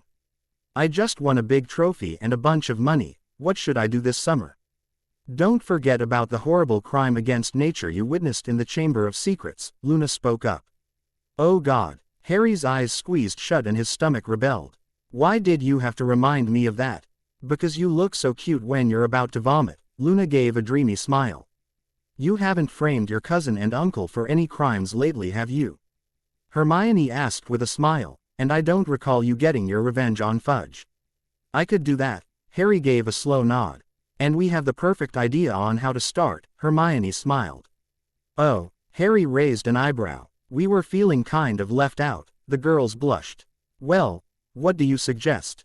We placed an ad in Teen Witch. Luna gave an evil smile. With a picture of Fudge without any clothes on. I think I'm gonna be sick again, Harry paled. Oh goody, Luna perked up. And I know I'm gonna regret asking, how did you get pictures of Fudge sans clothing? We asked Bella for one of her copies, another girl replied. She has blackmail material on everyone. Oh, Harry did not want to hear anything more. What else have you done so far? Well, Luna began. We took out a full-page ad and wrote a little caption below it. Actually, it was Mummy that wrote it. What did she write? She wrote that he was looking for a soulmate, or a group of soulmates, Luna smirked. Turn-ons include embezzling ministry funds, Hermione cut in. Concealing things from the public, Ginny smiled. And a public that's willing to think for themselves, Luna finished. Turn-offs include Dark Lords, Hermione smirked. Telling the truth, Ginny smiled. And any woman that is considered attractive by the narrow-minded patriarchal society that we currently live in due to my refusal to follow established patterns, Luna finished. Luna's mother came up with that last line, Hermione explained. Mummy wanted to thank you for saving her. Luna gave Harry a peck on the cheek. I hate to think of what would have happened to me and Daddy without her around to keep things from being too dull. Glad I could help, Harry blinked. Well, I guess I could frame the Dursleys for a few more crimes. We did that too, Hermione shrugged. Like I said, we didn't have much to do. What did you do to them? I found a fingerprint charm in the library, Hermione's smile turned evil. It lets me replicate any print on anything. Where did you get the prints? Harry was starting to think that whole harem idea was showing unexpected benefits. My dad's a policeman, another girl spoke up. Oh, proceed. Well, Hermione smiled. Let's just say that Luna's parents haven't finished thanking you. Mummy does a lot of traveling. Luna perked up again. As a reporter she visits Muggle crime scenes. The Dursleys are now connected to several failed robberies and the theft of several statues in Nigeria. Oh, you haven't done anything to Dumbledore yet, have you? Harry was starting to worry that he'd have to go back over his revenge list. Not yet, Hermione shook her head. Send him an invitation to a party I'm having next week, Harry smirked. And be sure to have the press attend. You hate the press. Luna's eyebrows came together. You're always saying that they're a bunch of idiots and that if they had any kind of ability they'd be able to get jobs as sewage transporters. They have their uses, Harry shrugged. And you do know that I wasn't talking about you or your family when I said that, don't you? Yes, Luna nodded. We're a respectable bunch of journalists, not the hack tabloid reporters that you were talking about. Good. Harry rubbed his hands together. Biwahahahahaha. Biwahahahahaha. Luna joined in. Why are you laughing evilly like that? Hermione interrupted the fun. Because it's fun, Luna replied. All together now. Ahahaha. Wait. Harry paused. Wasn't Fudge killed in a mysterious accident?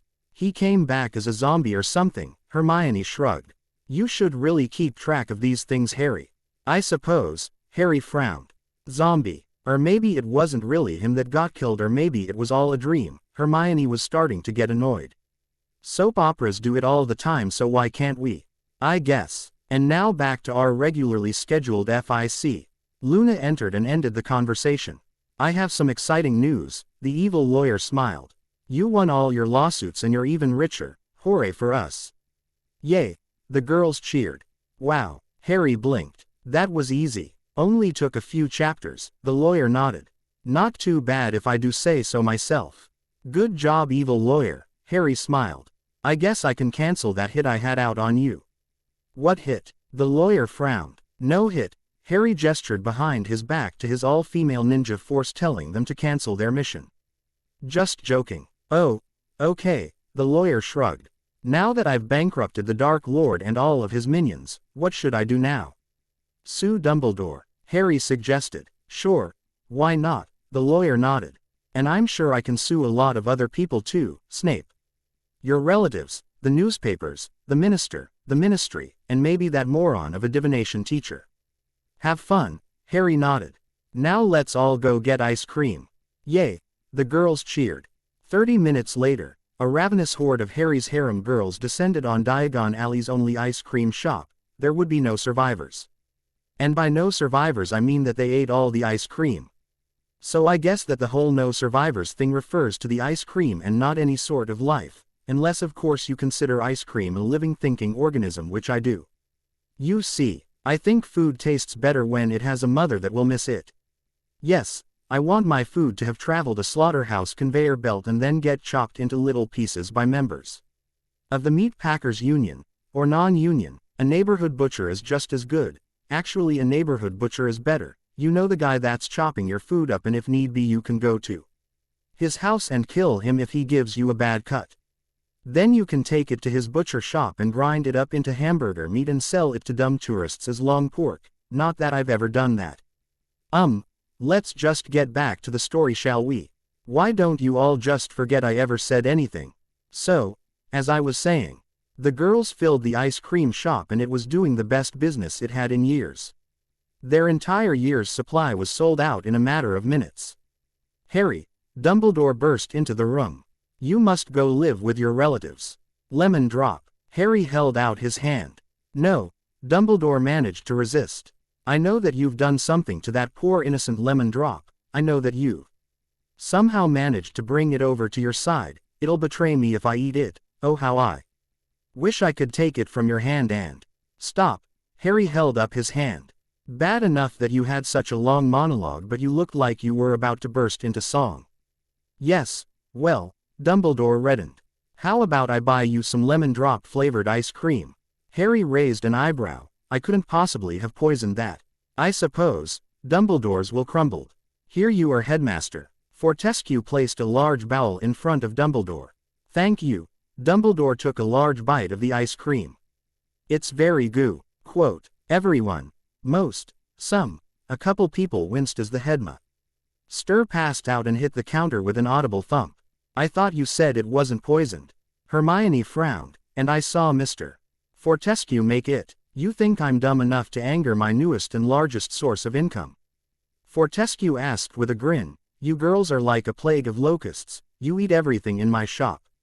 He pays for it. I'll be able to retire in 15 minutes if I want to. Oh, the girls nodded.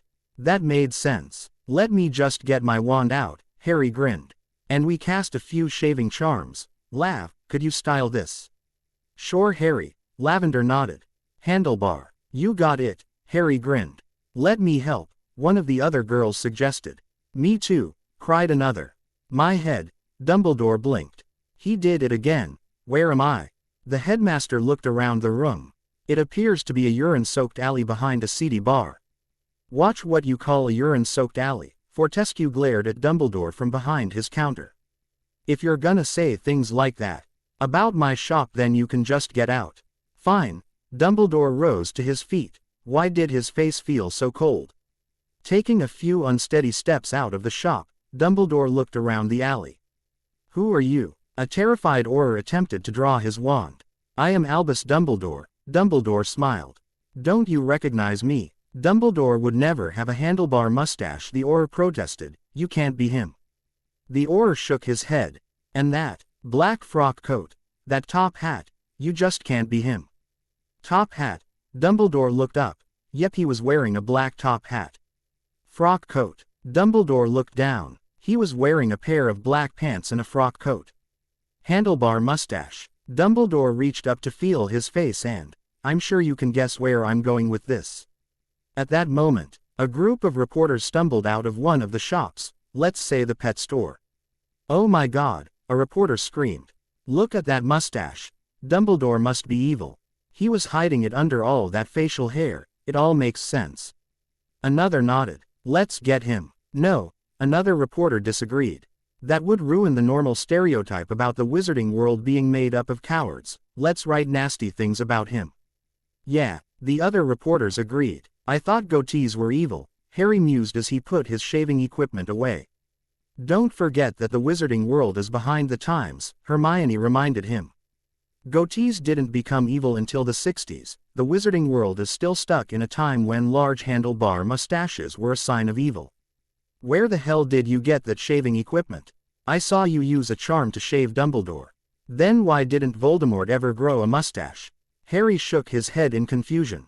And I got the shaving equipment for something else. As to where I was hiding it, I didn't. One of the other girls had it in her purse for some reason, along with an anti-tank weapon. I don't know why she had that in her purse, or how. We keep all kinds of things in our purses. Tonks shrugged. If we told you how it worked, your head would explode. I have no idea why Vold didn't grow a mustache. Alas, Dumbledore entered the conversation. Tom was never able to grow any facial hair after an accident in my class. I'm afraid that it also raised his voice a few octaves, much too high to pull off the traditional Dark Lord evil voice. There he is. An impromptu angry mob had formed to take care of Dumbledore. Get him. If you'll excuse me. Dumbledore dodged a pitchfork thrust. I must get going. With that, Dumbledore fled in terror from the angry mob. That was kind of fun, Harry smiled. We're going to have to do this every year. Did you ever decide what you were going to do this summer? Ginny smiled. Yeah, Harry nodded. I'm gonna go destroy some of the Dark Lords. Horcruxes. The Dark Lord runs a brothel. The girls blinked. No, Harry shook his head. That's just some strange mystical name for some soul-hiding thing. Oh, the girls shrugged. Have fun. I will, Harry smiled. And don't stay away too long, Cho smiled. I just got this book on Chinese alchemy, and it has a way to live forever. We need your help for that. You want me to make a philosopher's stone? Harry blinked. No, Cho shook her head. It has another more strenuous way to live forever. Let me see. Hermione grabbed the book. Most of these positions are in Hogwarts: A History, but that's a new one, so's that one. I'm gonna have to borrow this book. Hogwarts: A History. Cho blinked. Let us see. The Pottle twins grabbed the book. We've got an entire library of this stuff at home. You want us to bring it? Everyone just stared at the Pottle twins. Hey, the twins smiled. We're from India. All sorts of tea. His books come from India, and our grandmother is a perv. Ah, everyone nodded and things went back to normal. And that's everything. Draco smirked at the judge. I'm guilty. My friends are Ty and my father is guilty of lots of things. I've confessed all my crimes and given information on everyone else. Send me to Azkaban. This was sure to get him out of that damn marriage. Granted he'd be in prison, but it was still better than binging Married to Weasel. In light of your testimony, the judge smiled. and due to an unexpected request for clemency, we find you guilty of all charges, but sentence you to no time and release you into the custody of your future husband. What? Draco was close to tears.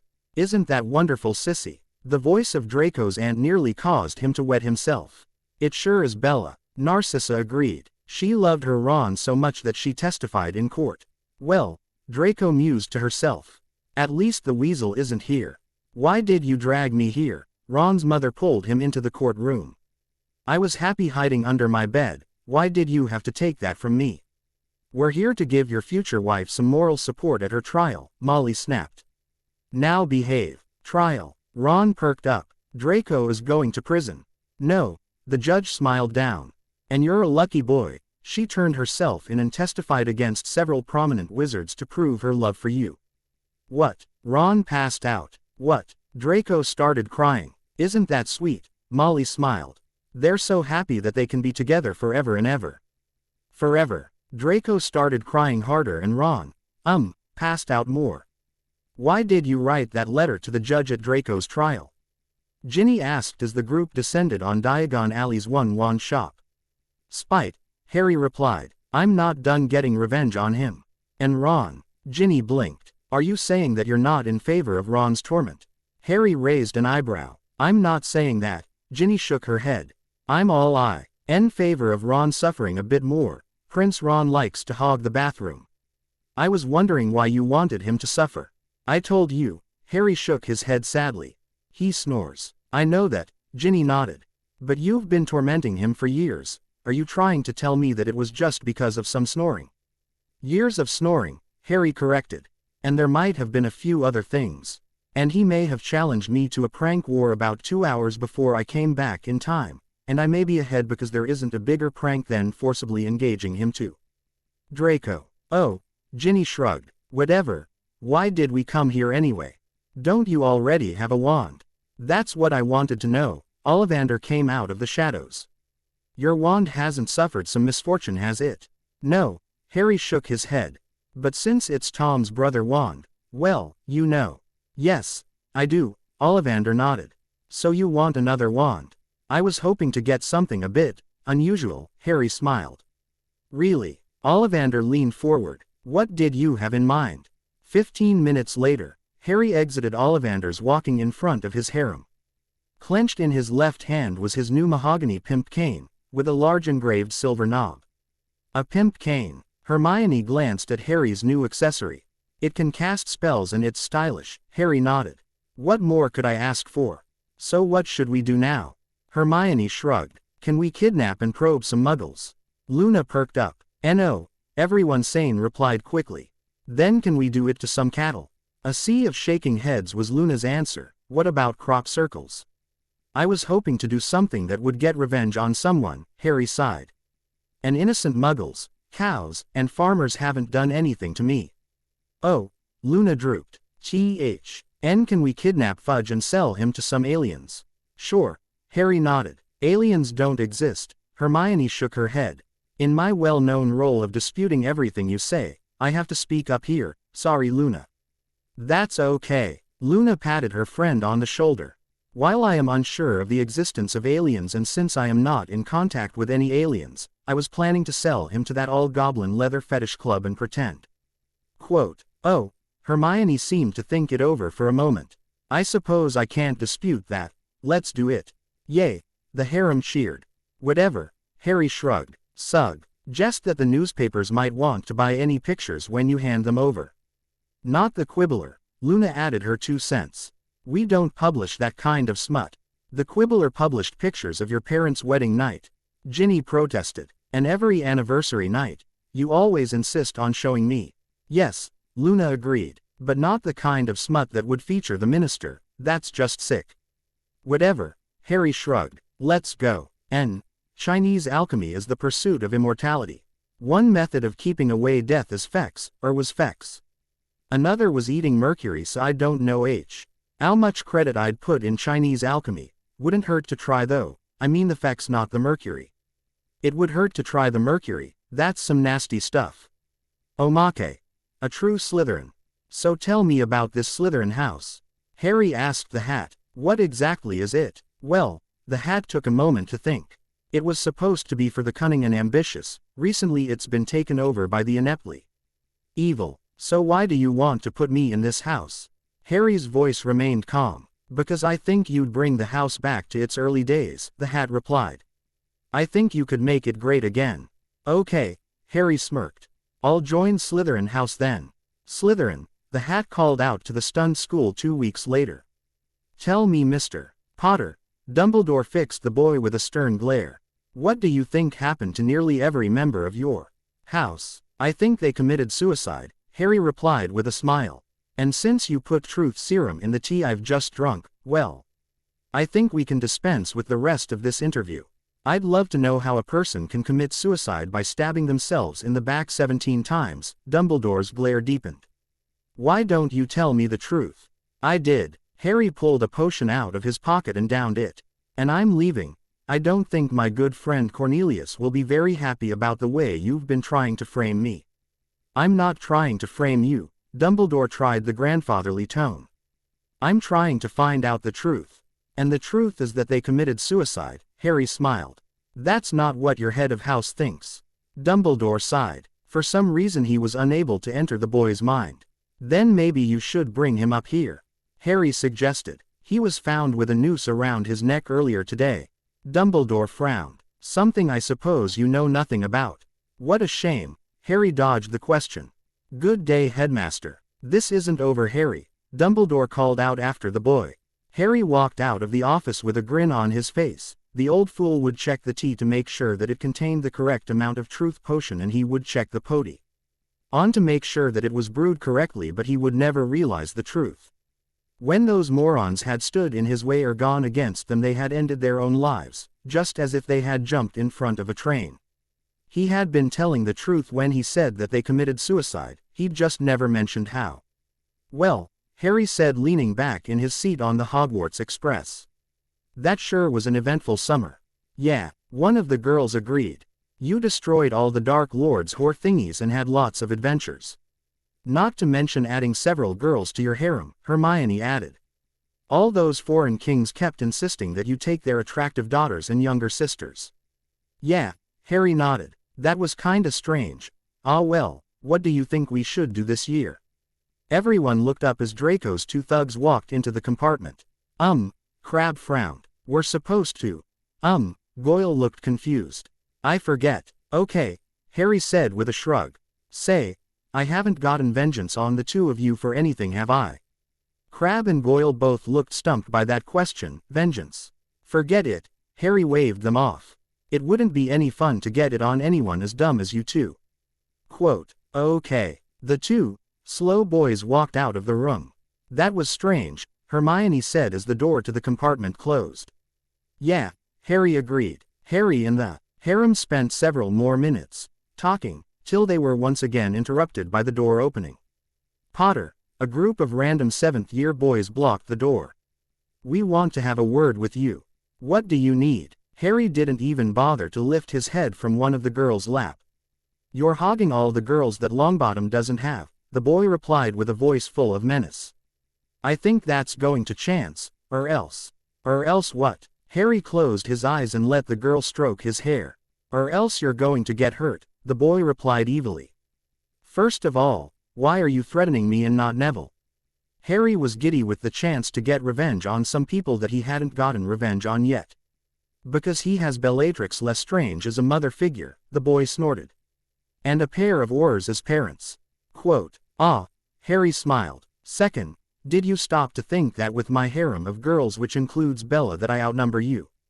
Bellatrix Lestrange is in your harem. The boys were contemplating the merits of wedding themselves. It's Bellatrix Black. Harry's voice turned evil. Tell me, have any of you ever been beaten to within an inch of your life and then thrown off a moving train? Mr. Potter, McGonagall began sternly. You wouldn't happen to know anything about the fact that several students were beaten severely and thrown off the train, would you? Why do you ask? Harry asked innocently. Now if you'll excuse us, we really have to be going to my wing of the castle. What? McGonagall hadn't expected that response. Why?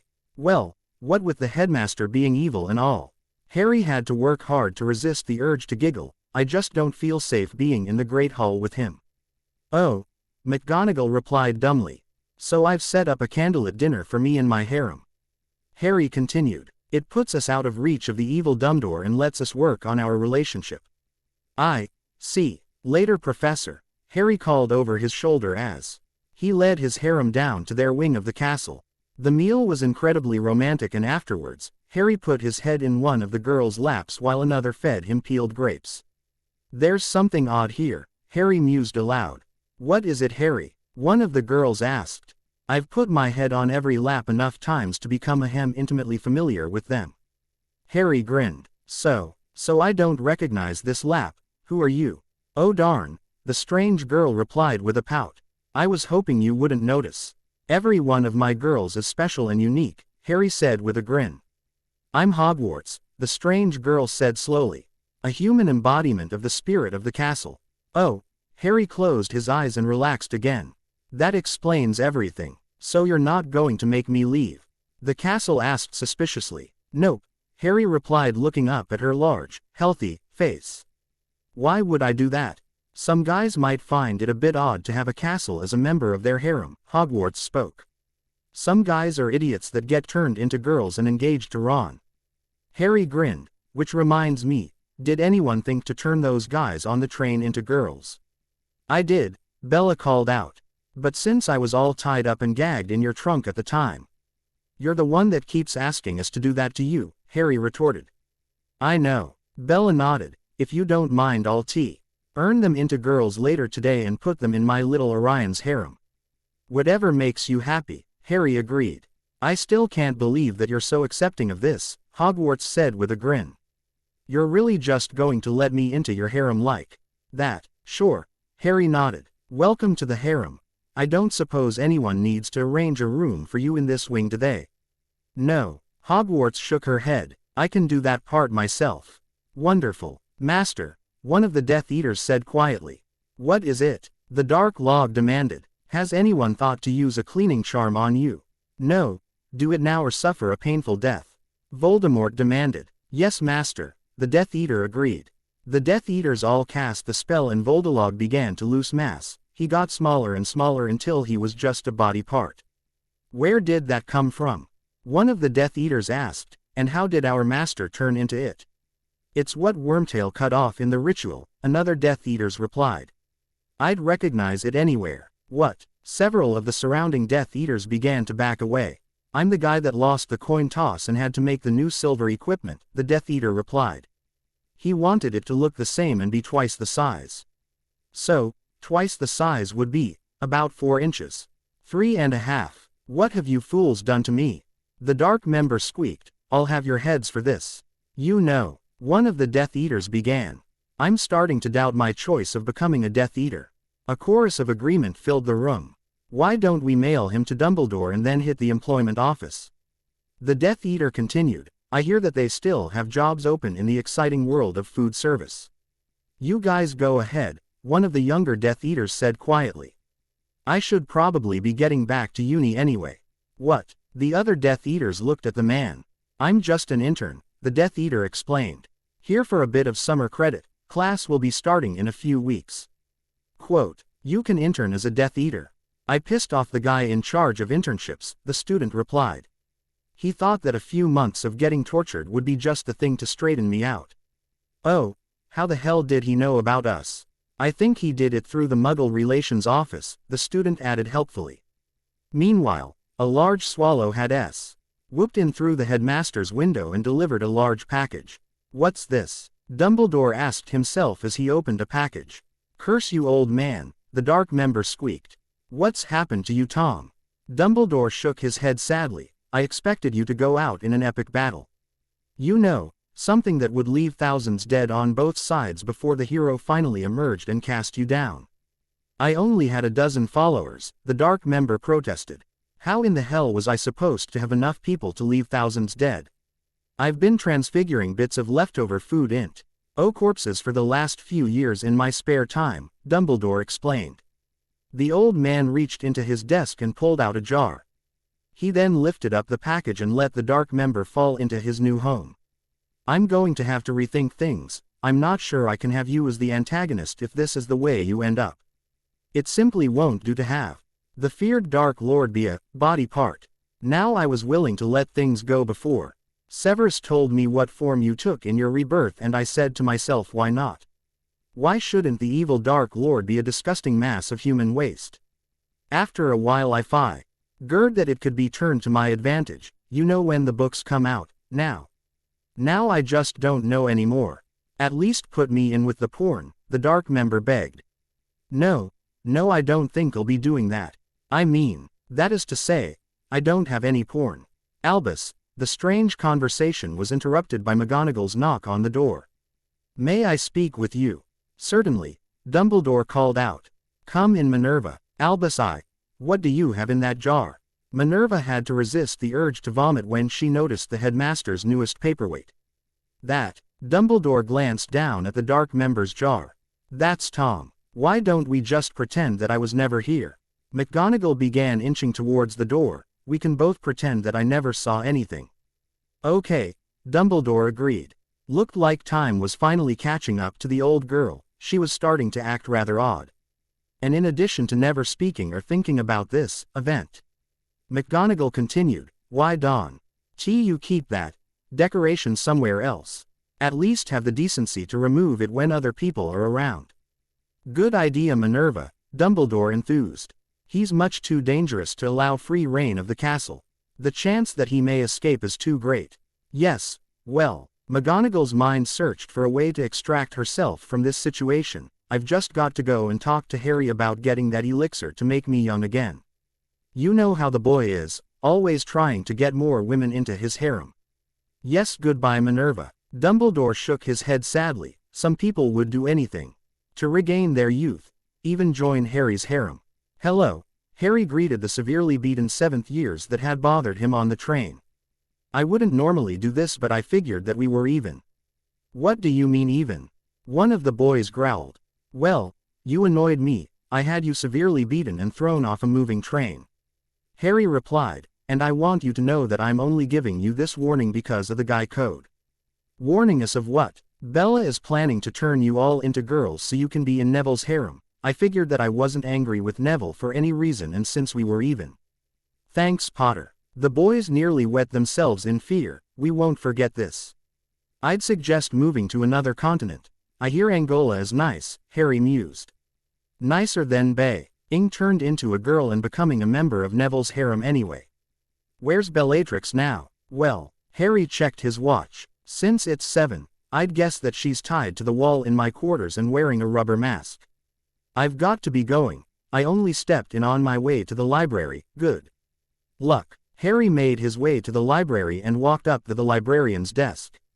May I help you? The woman asked sternly. I was looking for books on how to manage a harem, Harry replied. Some really pervy instruction booklets could be good too. Shelves 15 through 20 in the charms section, the librarian replied slowly. Charms section. You need a lot of charm to get a harem, the librarian replied. Ah, good afternoon, Mr. Longbottom. The headmaster greeted his new hope for a massive battle between good and evil. And how are you today? Fine, Professor, Neville replied. I finally escaped from all those girls. Don't get me wrong, they're nice, but sometimes a bloke needs some time to himself. They won't even let me go to the shower. Alone. Yes, well, Dumbledore had to suppress a massive surge of jealousy. I just wanted to give you this pass to the restricted section. Be sure not to abuse it. There is a lot of dark magic to be learned, and I would hate to see what happened if it fell into the wrong hands. Okay, Neville said slowly. Is there any reason you're giving this to me, Professor? None at all, Dumbledore said quickly. Here, have this book. I'm sure you'll find it most interesting. How to be a Dark Lord in 12 Easy Steps. Neville read the title. Well, I'm sure you have nefarious plans to plot, Dumbledore said quickly. I'll see you around, Lord Orion. What? Neville was becoming sure that someone had put something strange in his food. Excuse me, my Dark Lordness. Several familiar 7th-year boys stopped Neville in the hall.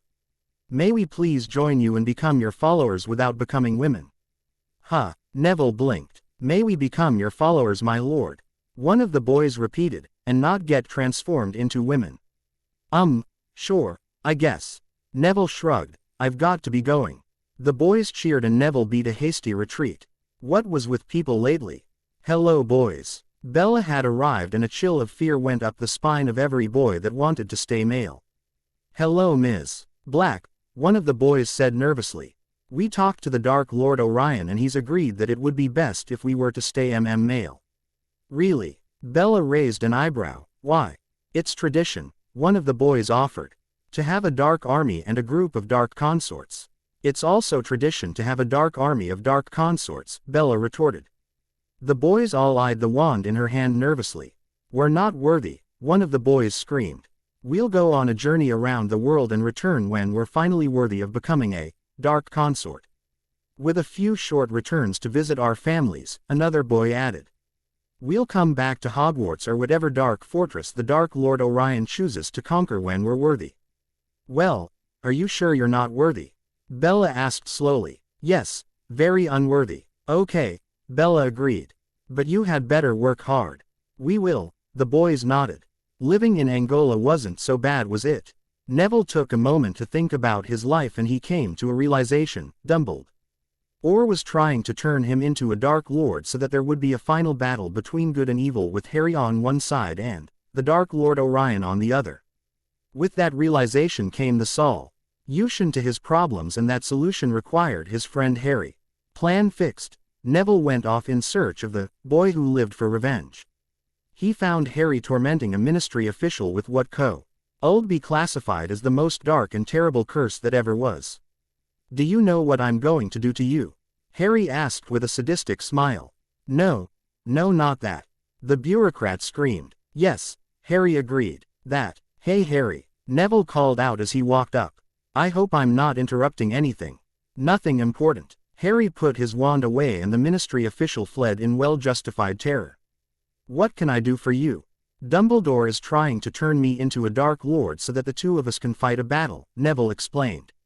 I was thinking that it was the final battle between good and evil, and when I say final I mean one of the final battles, because wars to end all wars tend not to end all wars.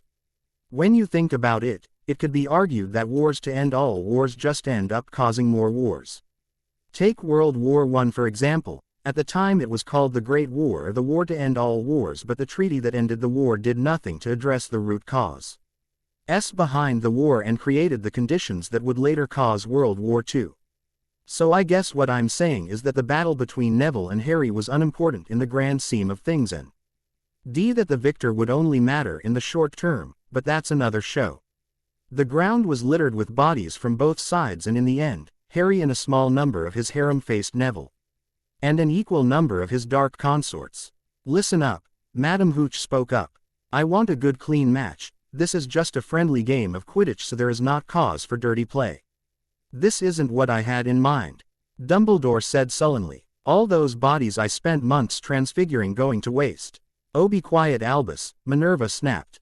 Harry and Neville were good enough to let you scat them on the Quidditch pitch now, weren't they?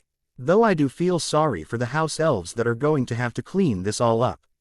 That's not the damn, Dumbledore screamed. Neville caught tea. He snitched. How in the hell did Neville manage to catch the snitch?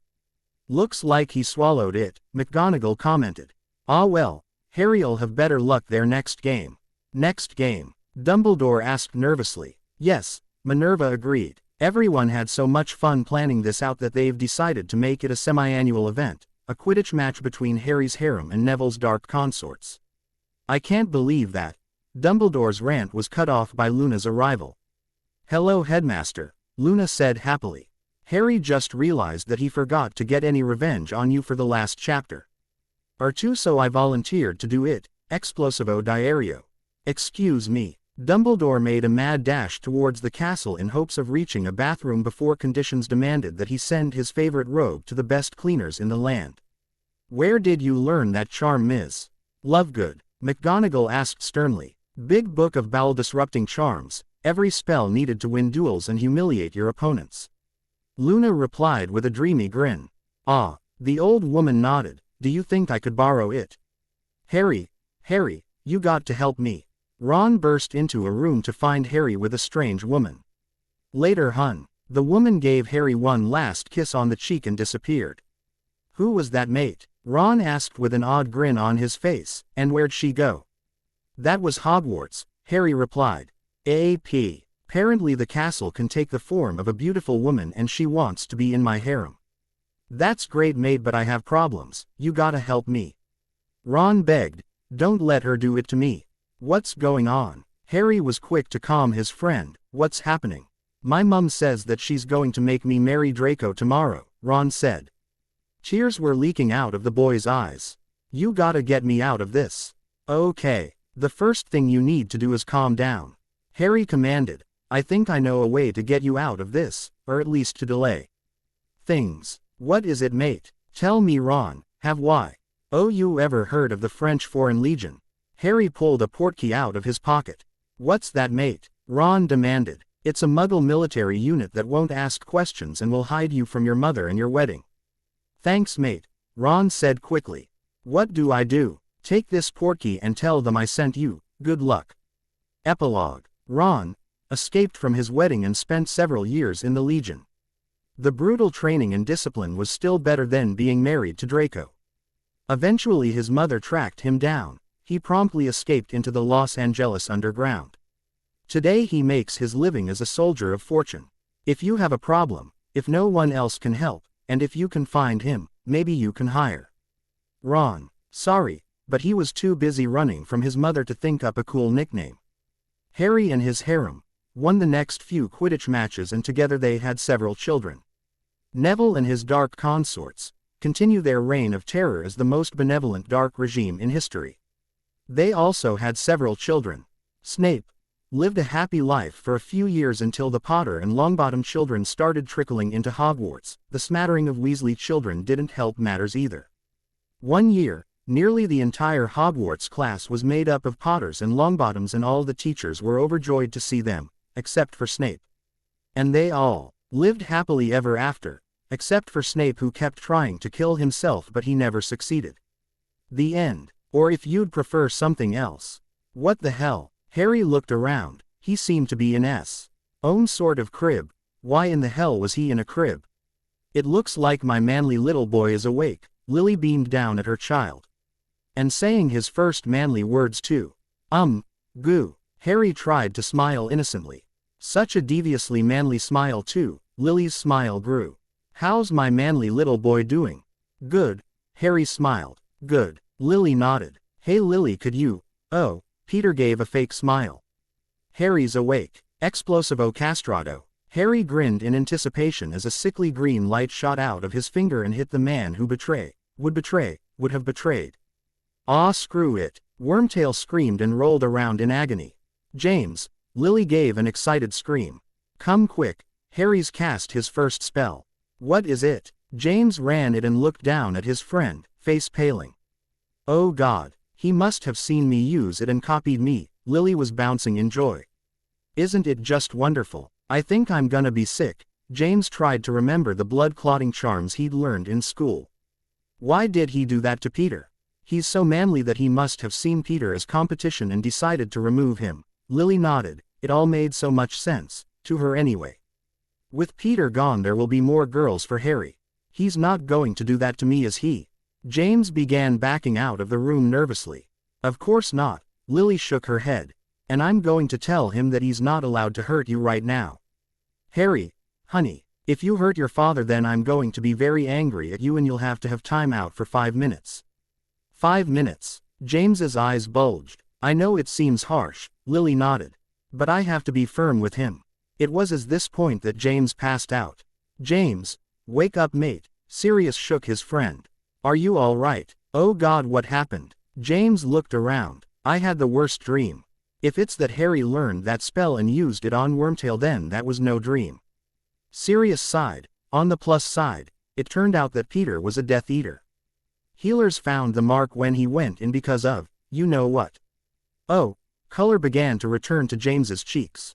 So he's a Death Eater. Lily, he was going to hurt Lily and Harry protected her. Maybe. Sirius shrugged. That's what Lily thinks. She's been going on about how her manly little boy protected his mummy. It's starting to scare me. Mate. James looked over to his best friend. You're going to have to accept it someday. I did and my life is happier. That your wife is insane. Sirius raised an eyebrow. Yes, James nodded. But this ruins that unbreakable vow I made. Her swear to never use that spell on someone. It took months of planning to get her to promise that. And you were going to tell me this when? Sirius's eyes flashed. I've been living in fear for no reason. She told me not to say anything, James shrugged. Threatened to make me sleep on the couch for a night if I told you. You let me live in fear for my life for months because you didn't want to sleep on the couch for one night. Sirius was shocked that friendship seemed to mean so little. Yup, James nodded. 1. The couch is really uncomfortable. 2. Well, I'm not going to tell you. You're not going to tell me. Sirius's eyes narrowed. Sorry, James shrugged, but there are some things that I'm not going to share about the joys of found in married life. Oh, Sirius blinked. Oh, oh, right, James nodded. Now let's go get drunk. Sounds like a plan, Sirius nodded. Or we could get Blotto here and we won't run the risk of meeting a bunch of drag queens like last time. Poor Peter had to find out the hard way. James shook his head. Okay, let's do it your way. 3 bottles of gin later. Yes, gin. They're Brits and gin is a British alcohol, I added it. For a bit of local flavor like those authors that, ta hell with it. I shink gonna have to fash facts, Sirius slurred. Sean's a Dirk Lurd. No bloke, yush dat spill less hesh a Dirk Lur. A really pwerfl Dirk Lurd, voldsamething docent yush dat spell. I know, James nodded. But he's still my son and I'm sure that if I raise him right he won't try to kill muggle-born magic folk. Like every other Dark Lord in history, I don't think Lily would like it if he did. That, a Dirk Lurd thash hun kilsh Dirk Lurds. Sirius perked up, thash greet. Yeah, James nodded. So can I have some gin now? I want to get Blotto too. No, Sirius hugged the body. Ish all mine I need it. Why? James cast a quick sobriety charm on his friend. What else happened while I was out? Babies. Sirius shuddered. Lots of babies. What? James blinked. While you were out dozens of babies popped in with their parents, all of them girls. Lily's been recruiting again. James nodded. I guess that makes sense. They came on their own. Sirius shuddered. Some of the families were muggles. The kids used accidental magic to get in. Oh, James blinked. Some of them can talk and. They told Lily that they're in Harry's harem. Sirius shuddered. She's happy but. Bwahahaha. Voldemort stalked towards the unsuspecting house. You will all die. Explosivo castrado. A high vo. Ice sounded from the bushes to one side of the Dark Lord. Arrrrg. Voldemort fell to the ground and began screaming. Harry looked down at the screaming Dark Lorda and realized that, he was happy. He had it all. The girls, his parents, Sirius was alive, and plenty more years of revenge to plan and carry out. The end too.